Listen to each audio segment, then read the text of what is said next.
Hey crew, it's Pitt and I'm back with some more Esoterica. Today we're going to be diving back into the work of Mrs. Helena Blavatsky. This is Isis Unveiled.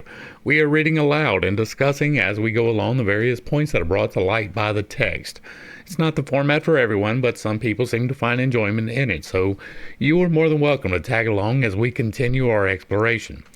Before we begin, however, if you are unfamiliar with me, any of my unconventional beliefs, or if at any point in time I lose you in the terminology, there will be several playlists linked in the corner above, in the box below, along with the original source material so that you can get a better understanding of who I am and why I say the things that I do. With that being said, we are going to dive in and continue our exploration of Isis Unveiled with Chapter 11. Strange condition of the human mind, which seems to require that it should long exercise itself in error before it dare approach the truth. Magandy. I went ahead and pulled up the Google Translate for this one. This is, the truth I defend is imprinted on all the monuments of the past. To understand history, it is necessary to study the ancient symbols, the sacred signs of the priesthood, and the art of healing in primitive times, an art forgotten today. It is a truth perpetually that accumulated facts, lying in disorder, begin to assume some order if an hypothesis is thrown among them. Heber Spencer. And now we must search magical history for cases similar to those given in the preceding chapter. This insensibility of the human body to the impact of heavy blows and resistance to penetration by sharp points and musket bullets is a phenomenon sufficiently familiar in the experience of all times and all countries. While science is entirely unable to give any reasonable explanation of the mystery, the question appears to offer no difficulty to mesmerists who have well studied the properties of the fluid. The man who, by a few passes over a limb, can produce a local paralysis so as to render it utterly insensible to burns, cuts, and the prickings of needles, need be but very little astonished at the phenomena of the Jansenists. As to the adepts of magic, especially in Siam and the East Indies, they are too familiar with the properties of the akasa, the mysterious life fluid, to even regard the insensibility of the convulsionaires as a very great phenomena. The astral fluid can be compressed about a person so as to form an elastic shell, absolutely non-penetrable by any physical object, however great the velocity with which it travels. In a word, this fluid can be made equal and even excel in resisting power, water and air. In India, Malabar, and some places of Central Africa, the conjurers will freely permit any traveler to fire his musket or revolver at them, without touching the weapons themselves or selecting the balls. In Liang's travels among the Timini, the Coronicos, and the Solimas, occurs a description by an English traveler, the first white man to visit the tribe of the Solimas, near the sources of the Dialliba, of a very curious scene. A body of picked soldiers fired upon a chief who had nothing to defend himself with but certain talismans. Although their muskets were properly loaded and aimed, not a ball could strike him. Salverte gives a similar case in his philosophy of occult sciences. In 1568, the Prince of Orange condemned a Spanish prisoner to be shot at Juliers. The soldiers tied him to a tree and fired, but he was invulnerable. When they at last stripped him to see what armor he wore, but found only an amulet. When this was taken from him, he fell dead at the first shot. This is a very different affair from the dexterous trickery resorted to by Houdin in Algeria. He prepared balls himself of tallow, blackened with soot, and by sleight of hand exchanged them for the real bullets, which the Arab sheiks supposed they were placing in the pistols. The simple-minded natives, knowing nothing but real magic, which they had inherited from their ancestors, and which consists in each case of some one thing that they can do without knowing why or how, and seeing Houdin, as they thought, accomplish the same results in a more impressive manner, fancied that he was a greater magician than themselves. Many travelers, the writer included, have witnessed instances of this invulnerability where deception was impossible. A few years ago, there lived in an African village an Abyssinian who passed for a sorcerer. Upon one occasion, a party of Europeans, going to Sudan, amused themselves for an hour or two in firing at him with their own pistols and muskets, a privilege which he gave them for a trifling fee. As many as 5 shots were fired simultaneously by a Frenchman named Langlois, and the muzzles of the pieces were not above 2 yards distant from the sorcerer's breast. In each case, simultaneously with the flash, the bullet would appear just beyond the muzzle, quivering in the air, and then, after describing a short parabola, fell harmless to the ground. A German of the party who was going in search of ostrich feathers offered the magician a 5-franc piece if he would allow him to fire his gun with the muzzle touching his body. The man at first refused, but finally, after appearing to hold conversation with somebody inside the ground, consented. The experimenter carefully loaded and, pressing the muzzle of the weapon against the sorcerer's body, after a moment's hesitation, fired. The barrel burst into fragments as far down as the stock, and the man walked off, unhurt. This quality of invulnerability can be imparted to persons both by living adepts and by spirits. In our own time, several well-known mediums have frequently, in the presence of the most respectable witnesses, not only handled blazing coals and actually placed their face upon a fire without singeing a hair, but even laid flaming coals upon the heads and hands of bystanders, as in the case of Lord Lindsay and Lord Adair.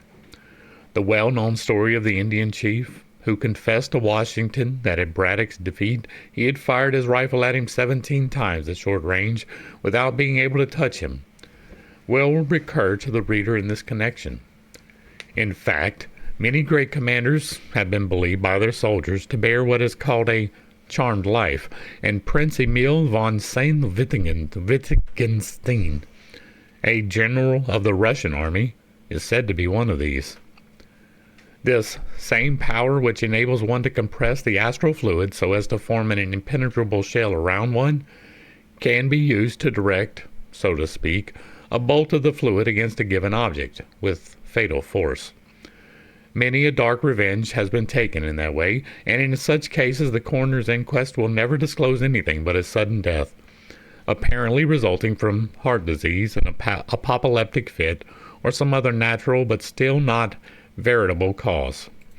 We will pause right here and discuss really quickly this fluid. Now, the air is a fluid. I understand that it is a gas, right? But it is a fluid. It moves like a fluid does. It fills volumes as a fluid would. The only difference is the density of the air. The electromagnetic harmonics, which make that up, are a very real thing. And I do believe that there is an ability to manipulate those electromagnetic harmonics. I do it myself. I do it within myself, but I have also done it outside of myself. I have used telepathy to a short degree to call my wife from outside, right? We talked about that in a different video. I have affected change in other people with consent. I don't play with things like this, right? I don't tempt fate in this type of a manner because the repercussions would be severe. But it is entirely possible, in my estimation, through my experience, to do these type of things. Once again, I don't form a shell around myself, but this part about a bolt of the fluid against a given object, that is entirely possible. I do not use fatal force. However, I can give you healing energy.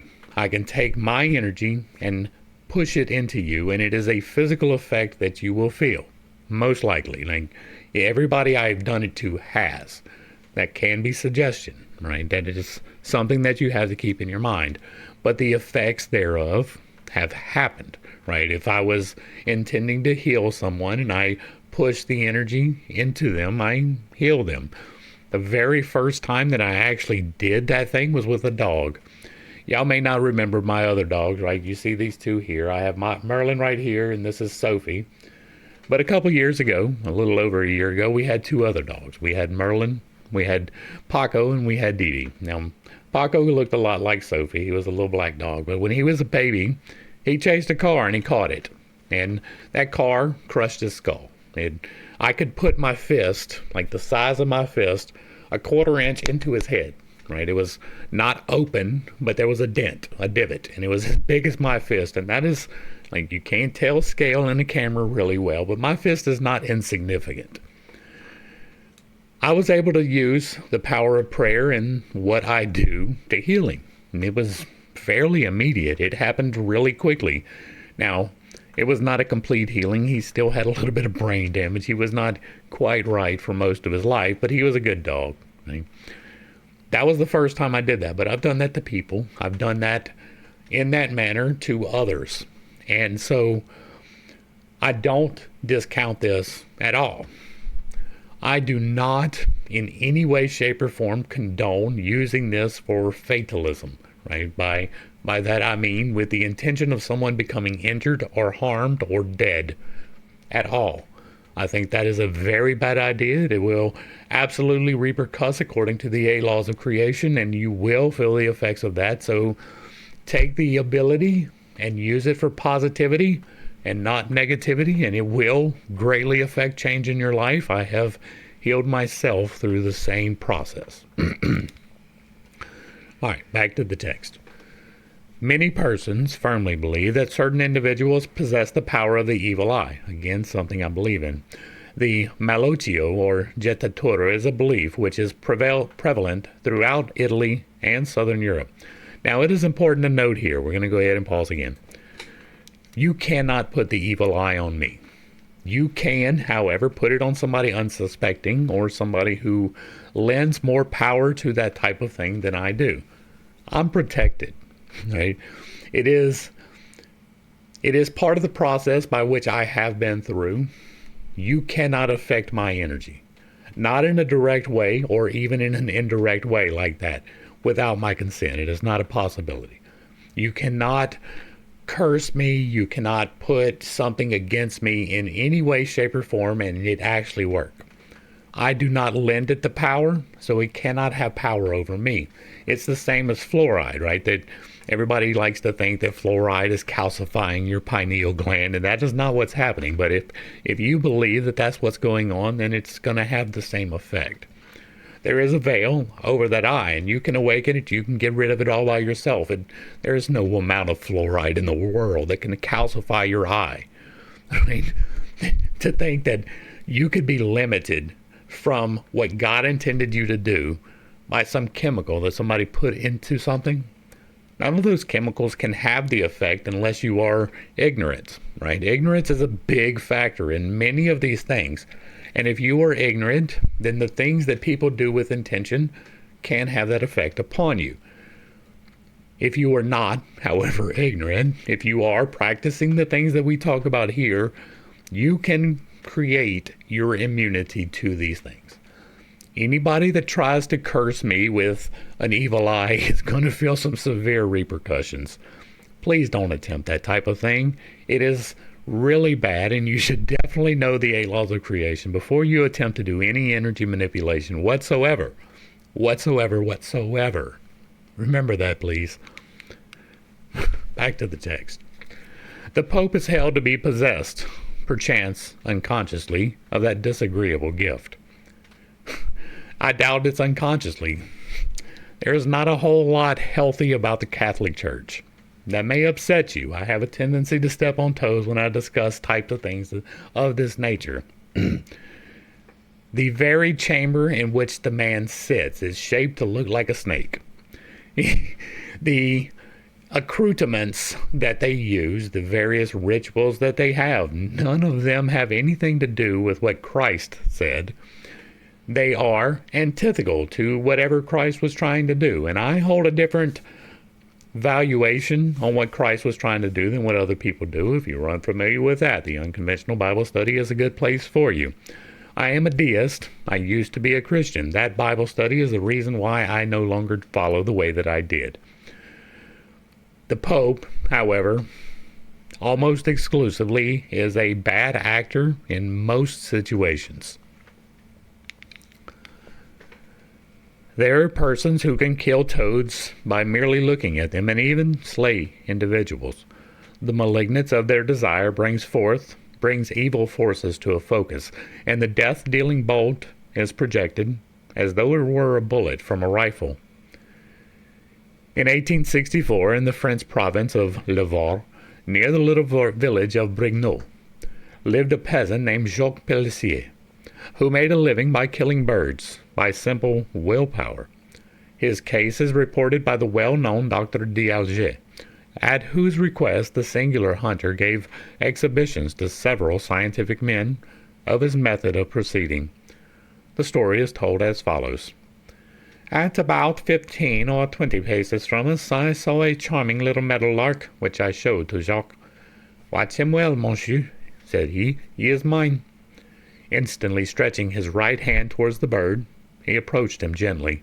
The meadowlark stops, raises and lowers his pretty head, spreads his wings, but cannot fly. At last he makes a step further and suffers himself to be taken, only moving his wings with a feeble fluttering. I examine the bird. His eyes are tightly closed, and his body has a corpse-like stiffness. Although the pulsations of the heart are very distinct, it is a true cataleptic sleep, and all the phenomena incontestably prove a magnetic action. 14 little birds were taken in this way within the space of an hour. None could resist the power of Master Jacques, and all presented the same cataleptic sleep, a sleep which, moreover, terminates at the will of the hunter, whose humble slaves the little birds have become. I do not discount this at all, and again, it is something that I will not practice, right? That is a willful disruption of the life energies, and I am not playing them games. But I believe this because of the right hand. Now, we have talked about it before, and as I further study, the more common I find it to be that I have a reception hand and I have a emission hand. That's the way to put it, right? The left hand appears to be the way to absorb energy. It is the take in, right? And the right hand appears to be the emissive, the go out. It seems to work that way. The pattern of electrical flows move that way naturally. I have attempted to reverse that, and it is possible, but it is not recommended. It doesn't work as well, and that is why, right? I haven't had any repercussions from it, and part of that is because I don't do this kind of thing. But it seems like if you try to do it the other way, it just doesn't work as well. It doesn't have the same effect. So the left hand appears to be the give me the energy, and the right hand appears to be the take the energy. 100 times, perhaps, I asked Jacques to restore life and movement to his prisoners, to charm them only halfway, so that they might hop along the ground, and then again bring them completely under the charm. All of my requests were exactly complied with, and not one single failure was made by this remarkable Nimrod, who finally said to me, "If you wish it, I will kill those which you designate without touching them." I pointed out two for the experiment, and at 25 or 30 paces distance, he accomplished in less than 5 minutes what he had promised. A most curious feature of the above case is that Jacques had complete power only over sparrows, robins, goldfinches, and meadow larks. He could sometimes charm skylarks, but, as he says, they often escape me. The same power is exercised with greater force by persons known as wild beast tamers. On the banks of the Nile, some of the natives can charm the crocodiles out of the water with a peculiarly melodious low whistle, and handle them with impunity, while others possess such powers over the most deadly snakes. Travelers tell of seeing the charmers surrounded by multitudes of the reptiles which they dispatch at their leisure. Bruce, Hasselquist, and Lempiere testified to the fact that they have seen in Egypt, Morocco, Arabia, and especially in the Sennar, some natives utterly disregarding the bites of the most poisonous vipers, as well as the stings of scorpions. They handle and play with them and throw them at will into a state of stupor. In vain do the Latin and Greek writers, says Salverti, assure us that the gift of charming venomous reptiles was heredity in certain families from time immemorial, that in Africa the same gift was enjoyed by the Scilli, that the Marses in Italy and the Ophiazines in Cyprus possessed it. The skeptics forget that in Italy, even at the commencement of the 16th century, men, claiming to be descended from the family of St. Paul, braved, like the Marses, the bites of serpents. Doubts upon this subject, he goes on to say, were removed forever at the time of the expedition of the French into Egypt, and the following relation is attested by thousands of eyewitnesses. The Scilli, who pretended, as Bruce has related, to possess that faculty, went from house to house to destroy serpents of every kind. A wonderful instinct drew them at first towards the place in which the serpents were hidden. Furious, howling and foaming, they seized and tore them asunder with their nails and teeth. Let us place, says Salverti, inveterate skeptic himself, to the account of the charlatanism, the howling and the fury. Still, the instinct which warned the Scilli of the presence of the serpents has in it something more real. In the Antilles, the Negroes discover, by its odor, a serpent which they do not see. In Egypt, the same tact, formerly possessed, is still enjoyed by men brought up to it from infancy, and born as with an assumed hereditary gift to haunt serpents, and to discover them even at a distance too great for the effluvia to be perceptible to the dull organs of a European.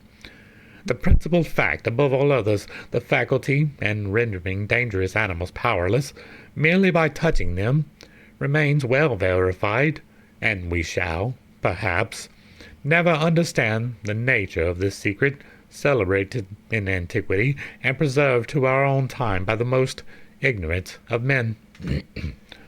Music is delightful to every person. Low whistling, a melodious chant, or the sounds of a fruit will invariably attract reptiles in countries where they are found. We have witnessed and verified the fact repeatedly. In Upper Egypt, whenever our caravan stopped, a young traveler, who believed he excelled on the flute, amused the company by playing. The camel drivers and other Arabs invariably checked him, having been several times annoyed by the unexpected appearance of various families of the reptile tribe, which generally shirk an encounter with men. Finally, our caravan met with a party, among whom were professional serpent charmers, and the virtuoso was then invited, for experiment's sake, to display his skill. No sooner had he commenced than a slight rustling was heard, and the musician was horrified at suddenly seeing a large snake appearing in dangerous proximity to his legs. The serpent, with uplifted head and eyes fixed on him, slowly, and as if unconsciously, crawled, softly undulating its body and following his every movement. Then appeared at a distance another one, then a third and a fourth, which were speedily followed by others, until we found ourselves quite in a select company. Several of the travelers made for the backs of their camels, while others sought refuge in the cantonier's tent. But it was in a vain alarm. The charmers, 3 in number, began their chants and incantations, and, attracting the reptiles, were very soon covered with them from head to foot. As soon as the serpents approached the men, they exhibited signs of torpor, and were soon plunged into a deep catalepsy. Their eyes were half closed and glazed, their heads drooping. There remained but one recalcitrant, a large, glossy black fellow with spotted skin. This mellow man of the desert went on gracefully nodding and leaping, as if it had danced on its tail all its life, and keeping to the note of the flute. This snake would not be enticed by the charming of the Arabs, but kept slowly moving in the direction of the flute player, who at last took to his heels. The modern Facilian then took out his bag with a half-withered plant, which he kept waving in the direction of the serpent. It had a strong smell of mint, and as soon as the reptile caught its odor, it followed the Arab, still erect on his tail, but now approaching the plant. A few more seconds, and the traditional enemy of man was seen entwined around the arm of his charmer, became torpid in its turn, and the whole lot were then thrown together in a pool, after having their heads cut off. Many believe that all such snakes are prepared and trained for the purpose, and that they are either deprived of their fangs or have their mouths sewed up. There may be, doubtless, some inferior jugglers whose trickery has given rise to such an idea, but the genuine serpent charmer has too well established his claims in the East to resort to any such cheap fraud. They have the testimony of this subject of too many trustworthy travelers, including some scientists, to be accused of any such charlatanism. That the snakes, which are charmed to dance and to become harmless, are still poisonous, is verified by Forbes. On the music stopping too suddenly, says he, or from some other cause, the serpent, who had been dancing within a circle of country people, darted among the spectators and inflicted a wound in the throat of a young woman, who died in agony in half an hour afterwards. According to the account of many travelers, the Negro woman of Dutch Guyana, the Obeah woman, excel in taming very large snakes called amadites or papa. They make them descend from the trees, follow and obey them by merely speaking to them. We have seen in India a small brotherhood of fakirs settled around a little lake, or rather a deep pool of water, the bottom of which was literally carpeted with enormous alligators. These amphibious monsters crawl out and warm themselves in the sun, a few feet from the fakirs, some of whom may be motionless, lost in prayer and contemplation. So long as one of these holy beggars remain in view, the crocodiles are as harmless as kittens. But we would never advise a foreigner to risk himself alone within a few yards of these monsters. The poor Frenchman Pradine found an untimely grave in one of these terrible saurians, commonly called by the Hindus Modela. The word should be Nagang or Garial.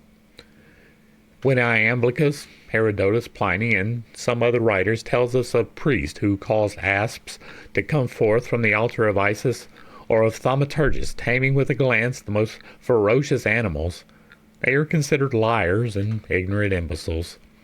When modern travelers tell us of the same wonders performed in the East, they are set down as enthusiastic jabberers or untrustworthy writers. But, despite materialistic skepticism, man does possess such a power as we see manifested in the above instances. When psychology and physiology become worthy of the name of sciences, Europeans will be convinced of the weird and formidable potency existing in the human will and imagination, whether exercised consciously or otherwise. And yet, how easy to realize that such power in spirit, if we only think of that grand truism in nature that every most insignificant atom in it is moved by spirit, which is one in its essence, for the least particle of it represents the whole, and that matter is but the concrete copy of the abstract idea, after all. In this connection, let us cite a few instances of the imperial power of even the unconscious will to create according to the imagination, or rather the faculty of discerning images in the astral light. We have but to recall the very familiar phenomena of stigmata, or birthmarks, where effects are produced by the involuntary agency of the maternal imagination under a state of excitement. The fact that the mother can control the appearance of her unborn child was so well known among the ancients that it was the custom among wealthy Greeks to place fine statues near the bed, so that she might have a perfect model constantly before her eyes. The cunning trick by which the Hebrew patriarch Jacob caused ring-streaked and speckled calves to be dropped is an illustration of the law among animals, and Aricante tells of 4 successive litters of puppies, born of healthy parents, some of which in each litter were well formed, whilst the remainder were without anterior extremities and had hair lip.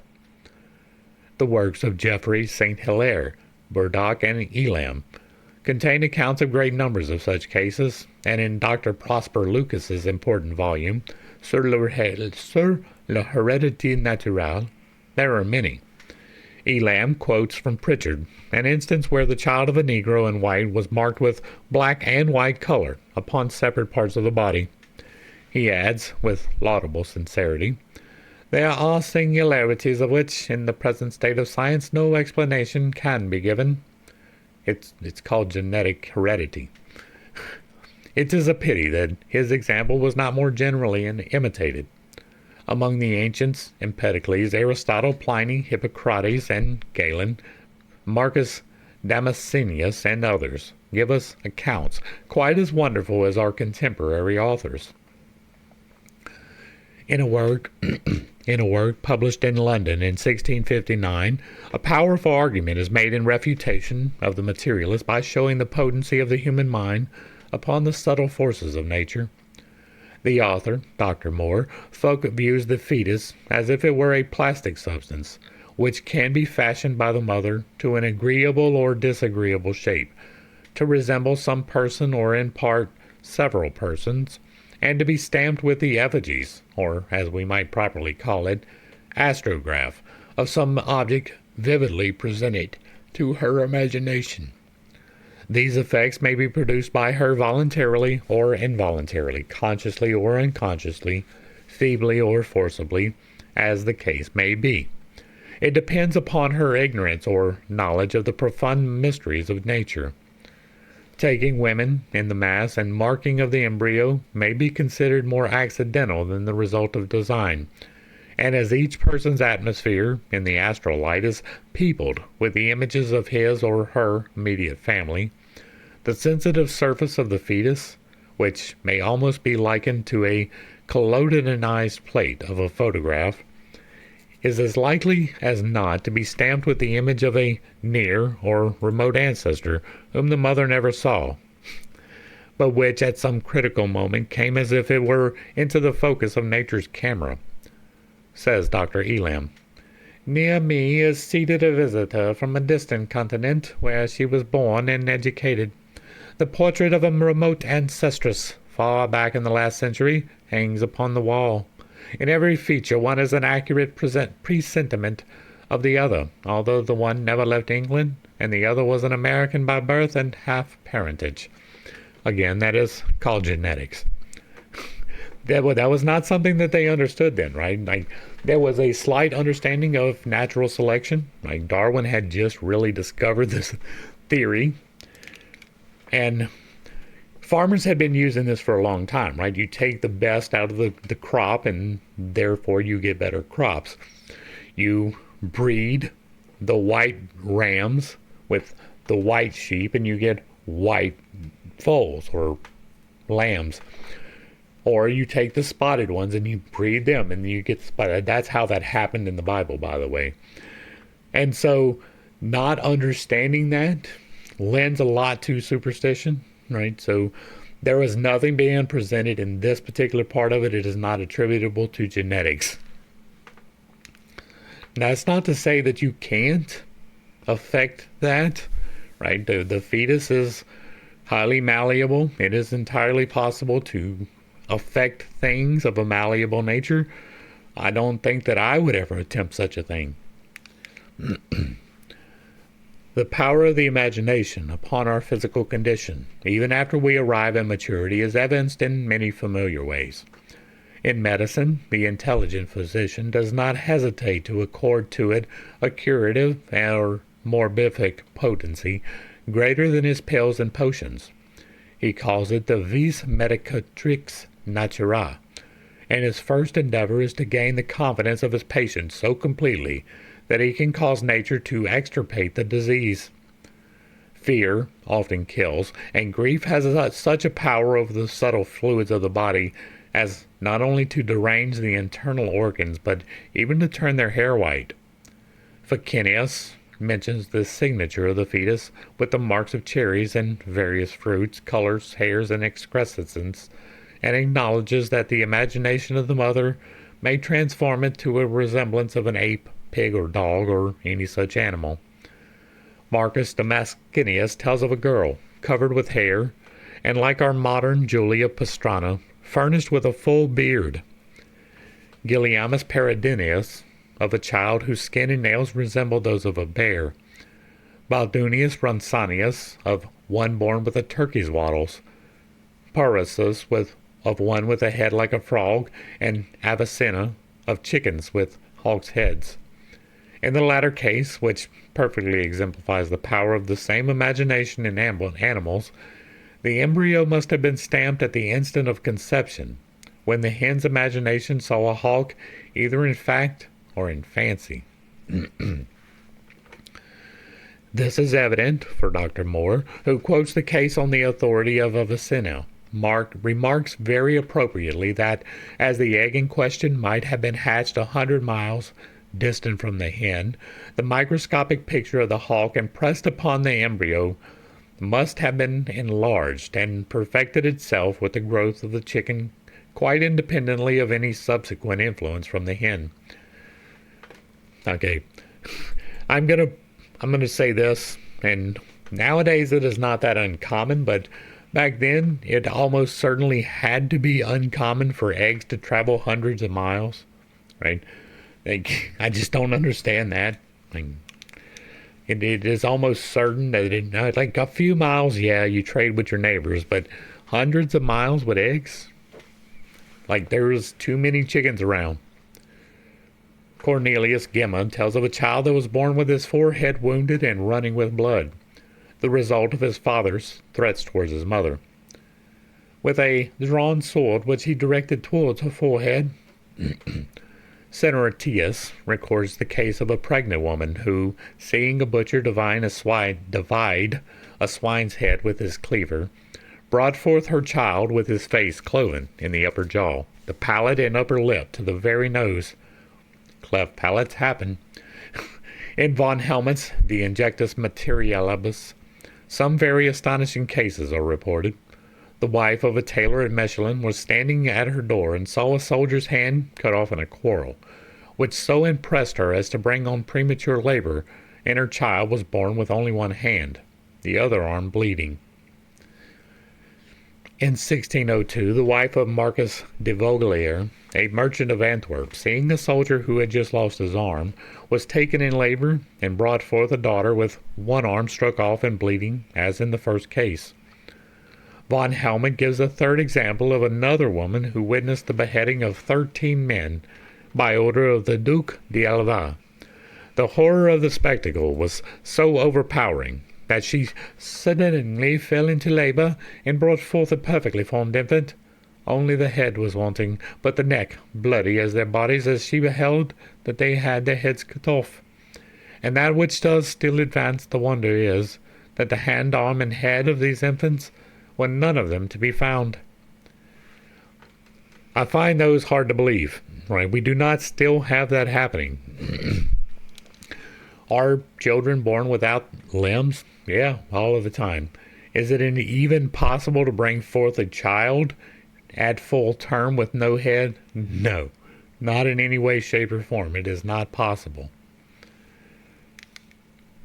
Like, they may have cut the head off, but that's a whole different ball game, right? I don't believe that part. I don't believe at all. Most of this can be attributed to genetics, and okay, like, some of it's probably due to incest, right? The children being covered in hair and having certain deformities is probably traced back to an incest type situation. Some of these are just beyond credulity, right? It is possible to be born without a hand, but to be born bleeding that's a stretch for me, right? Like, as far as I am aware, that situation is not an occurrence, right? It doesn't happen in modernity. I don't know of anything. It may be possible, and if you know of one, leave it in the comments down below, and we will correct publicly, but it appears, as to my knowledge, that while you may be born deformed, by that I mean that you're missing a hand or an arm or whatever, you're probably not bleeding upon birth, or else you would have bled out prior to birth. And I believe in miracles. I believe in the extraordinary, and I don't believe that at all. If it was possible to conceive of such a thing as a miracle in nature, the above cases of the sudden disappearance of portions of the unborn human body might be designated. We have looked in vain through the latest authorities upon human physiology for any sufficient theory to account for the least remarkable of fetal signatures. The most they can do is record instances of what they call spontaneous varieties of type, and then fall back either upon Mr. Proctor's curious coincidences or upon such candid confessions of ignorance as are to be found in authors not entirely satisfied with the sum of human knowledge. Magendie acknowledges that, despite scientific researches, comparatively little is known of fetal life. At page 518 of the American edition of his Procès élémentaire de physiologie, he instances a case where the umbilical cord was ruptured and perfectly cicatrized, and asks, how was the circulation carried on in this organ? On the next page he says, nothing is at present known respecting the use of digestion in the fetus, and respecting its nutrition propounds this query. What, then, can we say of the nutrition of the fetus? Physiological works contain only vague conjectures on this point. That is, they get fed through the umbilical cord. On page 520, the following language occurs. In consequence of some unknown cause, the different parts of the fetus sometimes develop themselves in preternatural manner. With singular inconsistency with its previous admissions of the ignorance of science upon all of these points which we have quoted, he adds, there is no reason for believing that the imagination of the mother can have any influence on the formation of these monsters. Besides, productions of this kind are daily observed in the offspring of other animals, and even in plants. How perfect an illustration of this, of the methods of scientific men! The moment they pass beyond the circle of observed facts, their judgment seems to become entirely perverted. Their deductions from their own researches are often greatly inferior to those made by others who have to take the facts at second hand.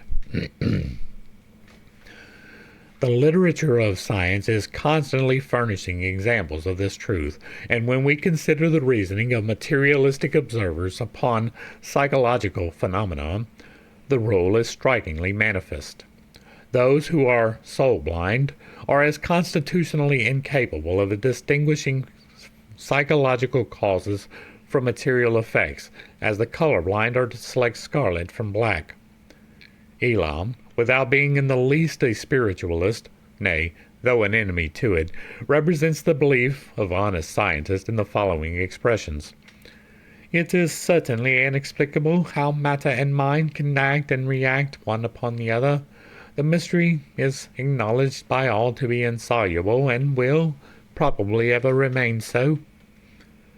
The great English authority upon the subject of malformation is The Science and Practice of Medicine by William Aitken, M.D., Edinburgh, and Professor of Pathology in the Army Medical School, the American edition of which, by Professor Meredith Clymer, M.D., of the University of Pennsylvania, has equal weight in the United States. At page 233 of Volume 1, we find the subject treated at length. The author says, the superstition, absurd notions, and strange causes assigned to the occurrence of such malformations are now fast disappearing before the lucid expositions of those famous anatomists who have made the development and growth of the ovum a subject of special study.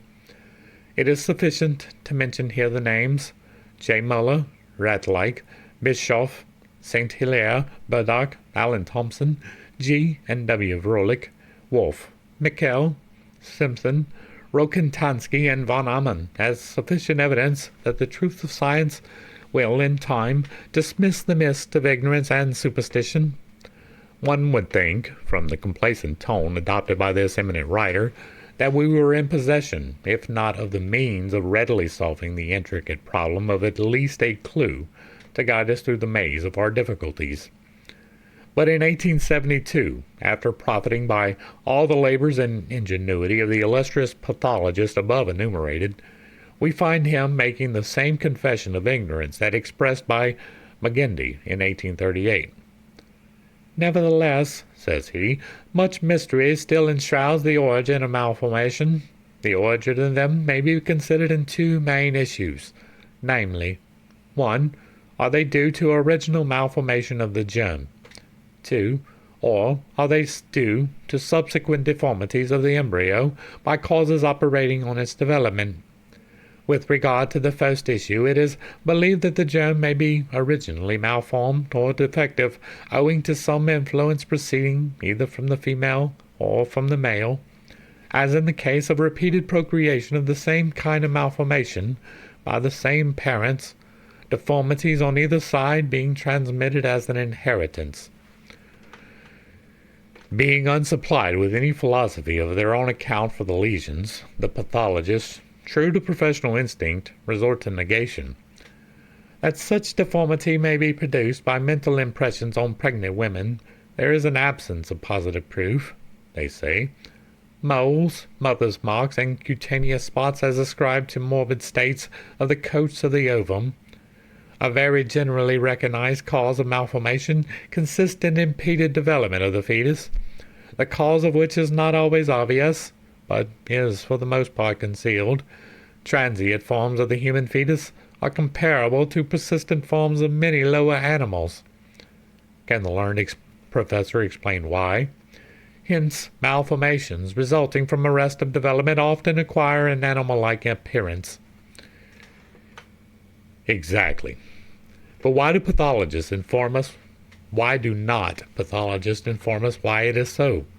Any anatomist who has made the development and growth of an embryo and fetus a subject of special study can tell, without much brain work, with what daily experience and the evidence of his own eyes show him, vis-a-vis, that up to a certain period, the human embryo is a facsimile of a young batrachian in its first remove from the spawn, a tadpole. But no physiologist or anatomist seem to have had the idea of applying the development of the human being from the first instant of its physical appearance as a germ to its ultimate formation and birth, the Pythagorean esoteric doctrine of metempsychosis, so erroneously interpreted by the critics. The meaning of the Kabbalistic axiom, a stone becomes a plant a beast a man, etc., was mentioned in another place in relation to the spiritual and physical evolution of man on this earth.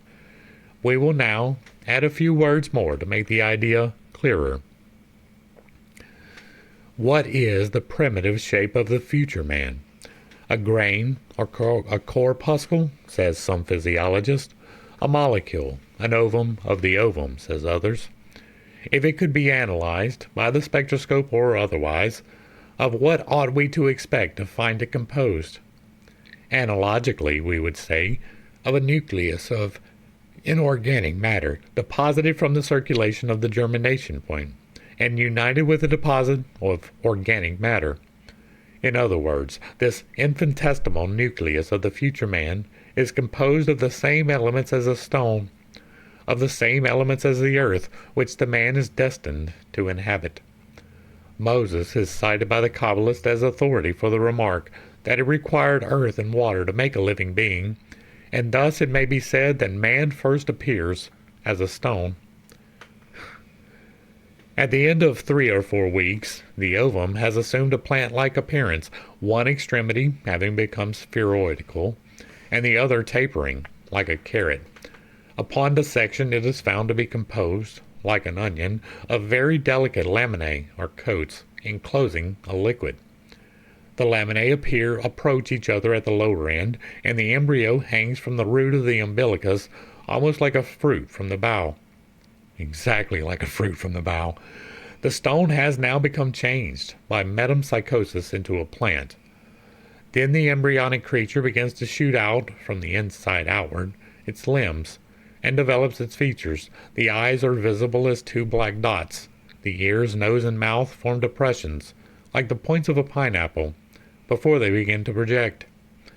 The embryo develops into an animal-like fetus, the shape of a tadpole, and like an amphibious reptile, lives in water, and develops from it. Its monad has not yet become either human or immortal, for the Kabbalists tell us that only comes at the 4th hour. One by one, the fetus assumes the characteristics of the human being. The first flutter of the immortal breath passes through his being. He moves. Nature opens the way for him, ushers him into the world, and the divine essence settles in the infant frame, which will inhabit it until the moment of physical death, when man becomes a spirit. I hold a different viewpoint on that as well. I believe that the soul is ingrained in the fetus at the moment of conception, when the two separate strands of DNA intertwine. That is the point in which the spirit becomes. I have zero proof for that. It is mere speculation, but it is what I believe. This mysterious process of a 9-month formation, the Kabbalists call the completion of the individual cycle of evolution. As the fetus develops from the liquor animating into the womb, so the earths germinate from the universal ether, or astral fluid, in the womb of the universe. These cosmic children, like their pygmy inhabitants, are first nuclei, then ovules, then gradually mature, and, becoming mothers in their turn, develop mineral, vegetable, animal, and human forms. From center to circumference, from the imperceptible vesicle to the utmost conceivable bounds of the cosmos, these glorious thinkers, the Kabbalists, trace cycle merging into cycle, containing and contained in an endless series, the embryo evolving in its prenatal sphere, the individual in his family, the family in the state in mankind, the earth in our system, that system in its central universe, the universe in the cosmos in first cause, the boundless and endless. So runs their philosophy of evolution. All are but parts of one stupendous whole, whose body nature is, and God, the soul. Worlds without number lie in this bosom, like children.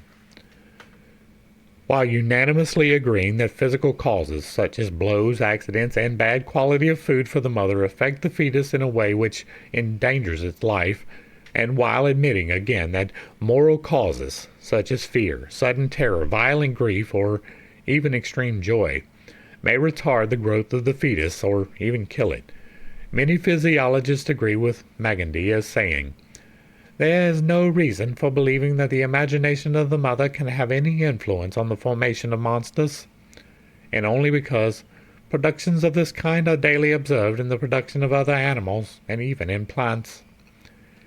In this opinion, he is supported by the leading teratologists of our day.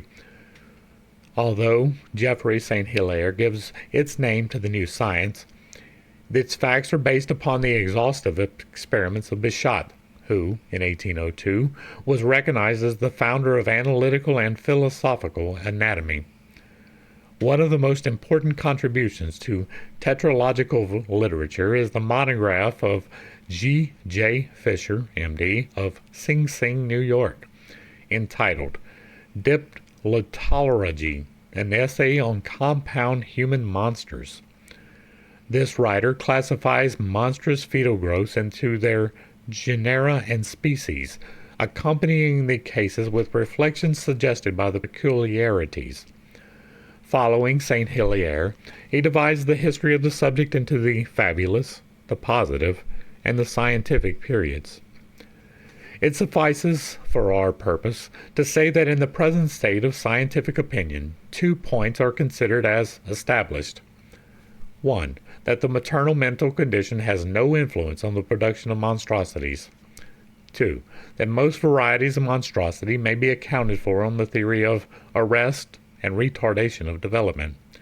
Says Fisher, "By a careful study of the laws of development and the order in which the various organs are involved in the embryo, it has been observed that monsters, by defect or arrest of development, are, to a certain extent, permanent embryos.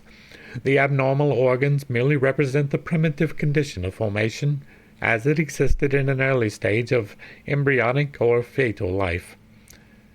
With physiology in so confessedly chaotic a state as it is at present, it seems a little like hardihood in any teratologist, however great his achievements in anatomy, histology, and embryology, to take so dangerous a position as the mother has no influence on her offspring. While the microscopes of Haller and Prolich, d'Arrest and Larabolle have disclosed to us many interesting facts concerning the single or double primitive traces in the vitelline membrane, what remains undiscovered about embryology by modern science appears greater still. If we grant that monstrosities are the result of an arrest of development, nay, if we go farther and concede that the fetal future may be prognosticated from the vitelline tracings, where will the teratologist take us to learn the antecedent psychological cause of either? Dr. Fisher may have carefully studied some hundreds of cases and feel himself authorized to construct a new classification of their genera and species. But facts are facts, and outside the field of his observation it appears, even if we judge but by our own personal experience in various countries, that there are abundant, attainable proofs that the violent maternal emotions are often reflected in tangible, visible, and permanent disfigurements of the child. And the cases in question seem, moreover, to contradict Dr. Fisher's assertion that monstrous growths are due to causes traceable to the early stages of embryonic or fetal life. One case was that of a judge or of an imperial court at Saratov, Russia, who always wore a bandage to cover a mouse mark on the left side of his face. It was a perfectly formed mouse, whose body was represented in high relief upon the cheek, and the tail ran upward across the temple and was lost in his hair. The body seemed glossy, gray, and quite natural. According to his own account, his mother had an unconquerable repugnance to mice, and her labor was prematurely brought on by seeing a mouse jump out from her workbox.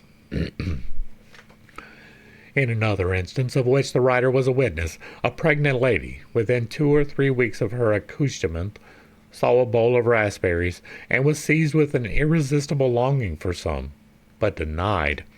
She excitedly clasped her right hand to her neck in a somewhat theatrical manner, and exclaimed that she must have them. The child born under our eyes 3 weeks later had a perfectly defined raspberry on the right side of his neck. To this day, when that fruit ripens, his birthmark becomes a deep crimson, while during the winter it is quite pale.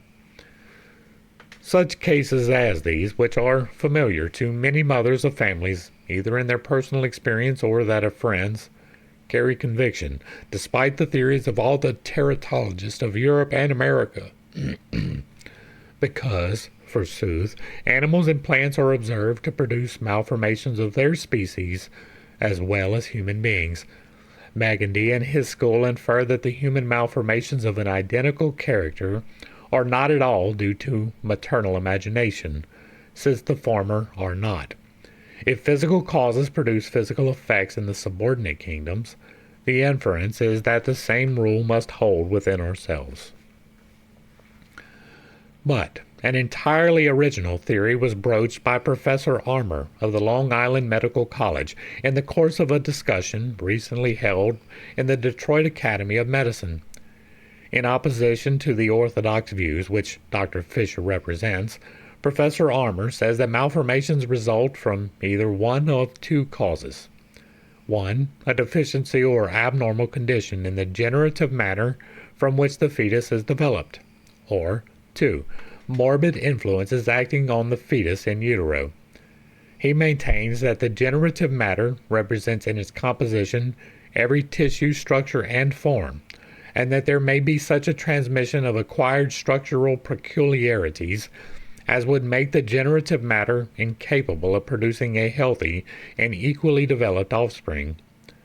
On the other hand, the generative matter may be perfect in itself, but being subjected to morbid influences during the process of gestation, the offspring will, of necessity, be monstrous. To be consistent, this theory must account for the diploteratological cases, double-headed or double-membered monsters, which seem difficult. We might, perhaps, admit that in defective generative matter the head of the embryo might not be represented, or any other part of the body be deficient. But it hardly seems as if there could be 2, 3, or more representatives of a single member. Man, the difference that knowledge brings. Again, if the generative matter have hereditary taint, it seems as if all the resulting progeny should be equally monstrous. Whereas the fact is that in many cases the mother has given birth to a number of healthy children before the monster made its appearance, all being the progeny of one father. Numerous cases of this kind are quoted by Dr. Fisher. Among others, he cites the case of Catherine Corcoran, a very healthy woman, 30 years of age, and who, previously to giving birth to this monster, had borne 5 well-formed children, no 2 of which were twins. It had a head at either extremity, 2 chests, with arms complete, 2 abdominal and 2 pelvic cavities united end to end, with 4 legs placed 2 at either side, where the union between the 2 occurred. Certain parts of the body, however, were not duplicated, and therefore this cannot be claimed as a case of the growing together of twins. That is an inference that you are wrong in. Another instance is that of Maria Teresa Parodi. This woman, who had previously given birth to 8 well-formed children, was delivered of a female infant, in the upper part of which only was double. Instances in which, before and after the production of a monster, the children were perfectly healthy and numerous, and if, on the other hand, the fact that monstrosities are as common with animals as they are within mankind, is a generally accepted argument against the popular theory that these malformations are due to the imagination of the mother, and that other fact, that there is no difference between the ovarian cell of the mammifier and man, be admitted, what becomes of Professor Armour's theory? In such a case, an instance of an animal malformation is as good as that of a human monster, and this is what we read in Dr. Samuel L. Mitchell's paper on 2-headed serpents. A female snake was killed, together with a whole brood of young ones amounting to 120. Of these, 3 were monsters, one with 2 distinct heads, one with a double head and only 3 eyes, and one with a double skull, furnished with 3 eyes and a single lower jaw. This last had 2 bodies. Surely the generative matter which produced these 3 monsters was identical with that which produced the other 117. No, as a matter of fact, not. Thus the Armour theory is as imperfect as all the rest. The trouble proceeds from the defective method of reasoning usually adopted, induction, a method which claims to collect by experiment and observation all the facts within its reach, the former being, rather, that of collecting and examining experiments and drawing conclusions therefrom, and according to the author of Philosophical Inquiry, as this conclusion cannot be extended beyond what is warranted by the experiments, the induction is an instrument of proof and limitation. Notwithstanding this limitation is to be found in every scientific inquiry, it is rarely confessed, but hypotheses are constructed for us, as though the experimenters had found them to be mathematically proved theorems, while they are, to say the most, simple approximations. For a student of occult philosophy who rejects in his turn the method of induction on account of these perpetual limitations, and fully adopts the Platonic division of causes, namely, the efficient, the formal, the material, and the final, as well as the Eleactic method of examining any given proposition, it is but natural to reason from the following standpoint of the Neoplatonic school. 1. The subject either is, as it is, supposed, or is not. Therefore we will inquire, does the universal ether, known by the Kabbalist as the astral light, contain electricity and magnetism, or does it not? It does.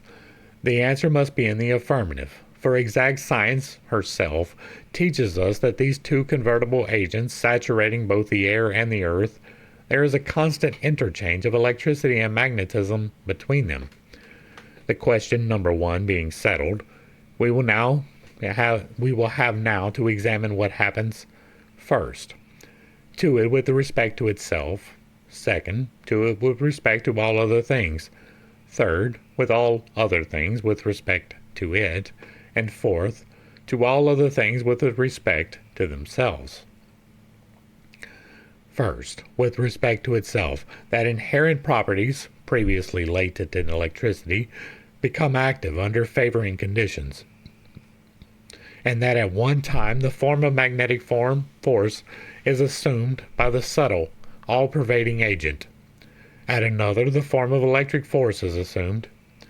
Second, with respect to all other things, by all other things for which it has an affinity, it is attracted, by all others repelled. Third, with all other things with respect to it, it happens that whenever they come into contact with electricity, they receive its impress in proportion to their conductivity. Fourth, to all other things with respect to themselves, that under the impulse received from the electric force, and in proportion to its intensity, their molecules change their relations with each other, that either they are wrenched asunder, so as to destroy the object, organic or inorganic, which they formed, or, if previously disturbed, are brought into equilibrium, as in cases of disease, or the disturbance may be but superficial, and the object may be stamped with the image of some other object, encountered by the fluid before reaching them. To apply the above propositions to this case in point, there are several well-recognized principles of science, as, for instance, that a pregnant woman is physically and mentally in a highly impressible state. Physiology tells us that her intellectual faculties are weakened, and that she is affected to an unusual degree by the most trifling events. Her pores are opened, and she exudes a particular cutaneous perspiration. She seems to be in a receptive condition for all the influences in nature. Reichenbach's disciples assert that her odic condition is very intense. Duputet warns against incautiously mesmerizing her for fear of affecting her offspring. Her diseases are imparted to it, and often it absorbs them entirely to itself. Her pains and pleasures react upon its temperament as well as its health. Great men proverbially have great mothers, and vice versa. It is true that her imagination has an influence upon the fetus, admits Mackenzie, thus contradicting what he asserts in another place, and he adds that sudden terror may cause the death of the fetus or retard its growth. Two things can be true at the same time. In the case recently reported in the American papers of a boy who was killed by a stroke of lightning, upon stripping the body there was found imprinted upon his breast the faithful picture of a tree which grew near the window which he was facing at the time of the catastrophe, and which was also felled by the lightning. Now, this electrical photography, which was accomplished by the blind forces of nature, furnishes an analogy by which we may understand how the mental images of the mother are transmitted to the unborn child.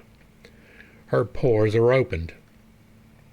She exudes an odic emanation, which is but another form of the akasha, the electricity or life principle, and which, according to Reichenbach, produces mesmeric sleep, and consequently is magnetism. Magnetic currents develop themselves into electricity upon their exit from the body. An object making a violent impression on the mother's mind, its image is instantly projected into the astral light, or the universal ether, which Jevons and Babbage, as well as the authors of the Unseen Universe, tell us is the repository of the spiritual images of all forms, and even human thoughts. Her magnetic emanations attract and unite themselves with the descending current which already bears the image upon it. It rebounds and, repercussing more or less violently, impresses itself upon the fetus according to the very formula of physiology which shows how every maternal feeling reacts on the offspring. Is this Kabbalistic theory merely hypothetical or incomprehensible than the tetralogical doctrine taught by the disciples of Geoffrey St. Hilaire? the doctrines of which Magindy so justly observes, is found convenient and easy from its vagueness and obscurity, and which pretends to nothing less than the creation of a new science, the theory of which reposes on certain laws not very intelligible, as that of arresting, that of retarding, that of similar or eccentric position, especially the great law, as it is called, of self for self. Eliphas Levi, who is certainly one of the best authorities on certain points among Kabbalists, says, "Pregnant women are, more than others, under the influence of the astral light, which assists in the formation of their child, and constantly presents to them the reminiscence of form with which it is filled. It is thus that very virtuous women deceive the malignity of observers by equivocal resemblances. They often impress upon the fruit of their marriage an image which has struck them in a dream, and thus are the same physiognomies perpetuated from age to age. The Kabbalistic use of the pentagram can therefore determine the countenance of unborn infants, and an uninitiated woman might give her son the features of Nereus or Achilles, as well as those of Louis XV or Napoleon.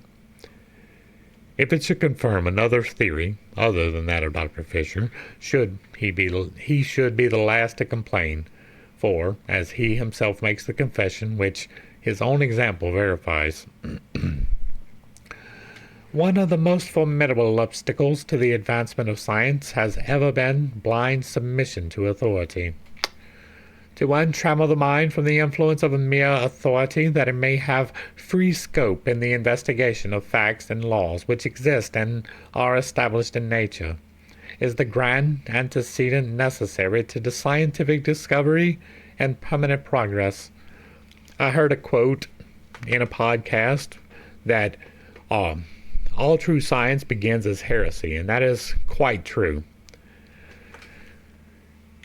If the maternal imagination can stunt or growth or destroy the life of the fetus, why can it not influence its physical appearance? There are some surgeons who have devoted their lives and fortunes to find the cause for these malformations, but have only reached the opinion that they are mere coincidences.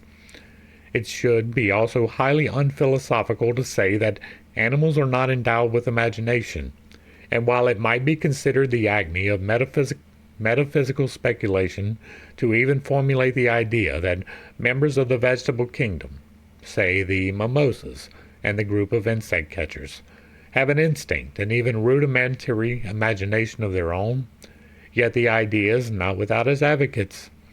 If great physicists like Tyndall are forced to confess that even in the case of intelligent and speaking man, they are unable to bridge the chasm between mind and matter, and define the powers of the imagination, how much greater must be the mystery about which takes place in the brain of a dumb animal?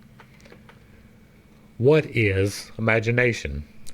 Psychologists tell us that it is the plastic or creative power of the soul, but materialists confound it with fancy. The radical difference between the two was, however, so thoroughly indicated by Wordsworth in the preface to his lyrical ballads, that it is no longer excusable to interchange the words. Imagination, Pythagoras maintained to be the remembrance of precedent, spiritual, mental, and physical states, while fancy is the disorderly production of the material brain. From whatever aspect we view and question matter, the old world philosophy that it was vivified and fructified by the eternal idea or imagination, the abstract outlining and preparing the model for the concrete form, is unavoidable. If we reject this doctrine, the theory of a cosmos evolving gradually out of its chaotic disorder becomes an absurdity. For it is highly unphilosophical to imagine inert matter solely moved by blind force and directed by intelligence, forming itself spontaneously into a universe of such admirable harmony. If the soul of man is really an outcome of the essence of the universal soul, an infinitesimal fragment of the first creative principle, it must, of necessity, partake in degree of all the attributes of the demiurgic power. As the Creator, breaking up the chaotic mass of dead, inactive matter, shaped it into form, So man, if he knew his powers, could, to a degree, do the same. As Phidias, gathering together the loose particles of clay and moistening them with water, could give plastic shape to the sublime idea evoked by his creative faculty, so the mother, who knows her power, can fashion the coming child into whatever form she likes. Ignorant of his powers, the sculptor produces only an inanimate, though ravishing, figure of inert matter, while the soul of the mother, violently affected by her imagination, blindly projects into the astral light an image of the object which impressed it, and, by repercussion, that is stamped upon the fetus. Science tells us that the law of gravitation assures us that any displacement which takes place in the very heart of the earth will be felt throughout the universe. And we may even imagine that the same thing will hold true of those molecular motions which accompany thought. Speaking of the transmission of energy throughout the universal ether or astral light, the same authority says, "Continual photographs of all occurrences are thus produced and retained. A large portion of the energy of the universe may thus be said to be invested in such pictures." Dr. Fornery, of the National Deaf and Dumb Institute of France, in Chapter 2 of his work, in discussing the question of the fetus, says that the most powerful microscope is unable to show us the slightest difference between the ovarian cell of a mammifier and a man, and, respecting the first and last movements of the ovule, asks, "What is it? Has it particular characters which distinguished it from every other ovule?"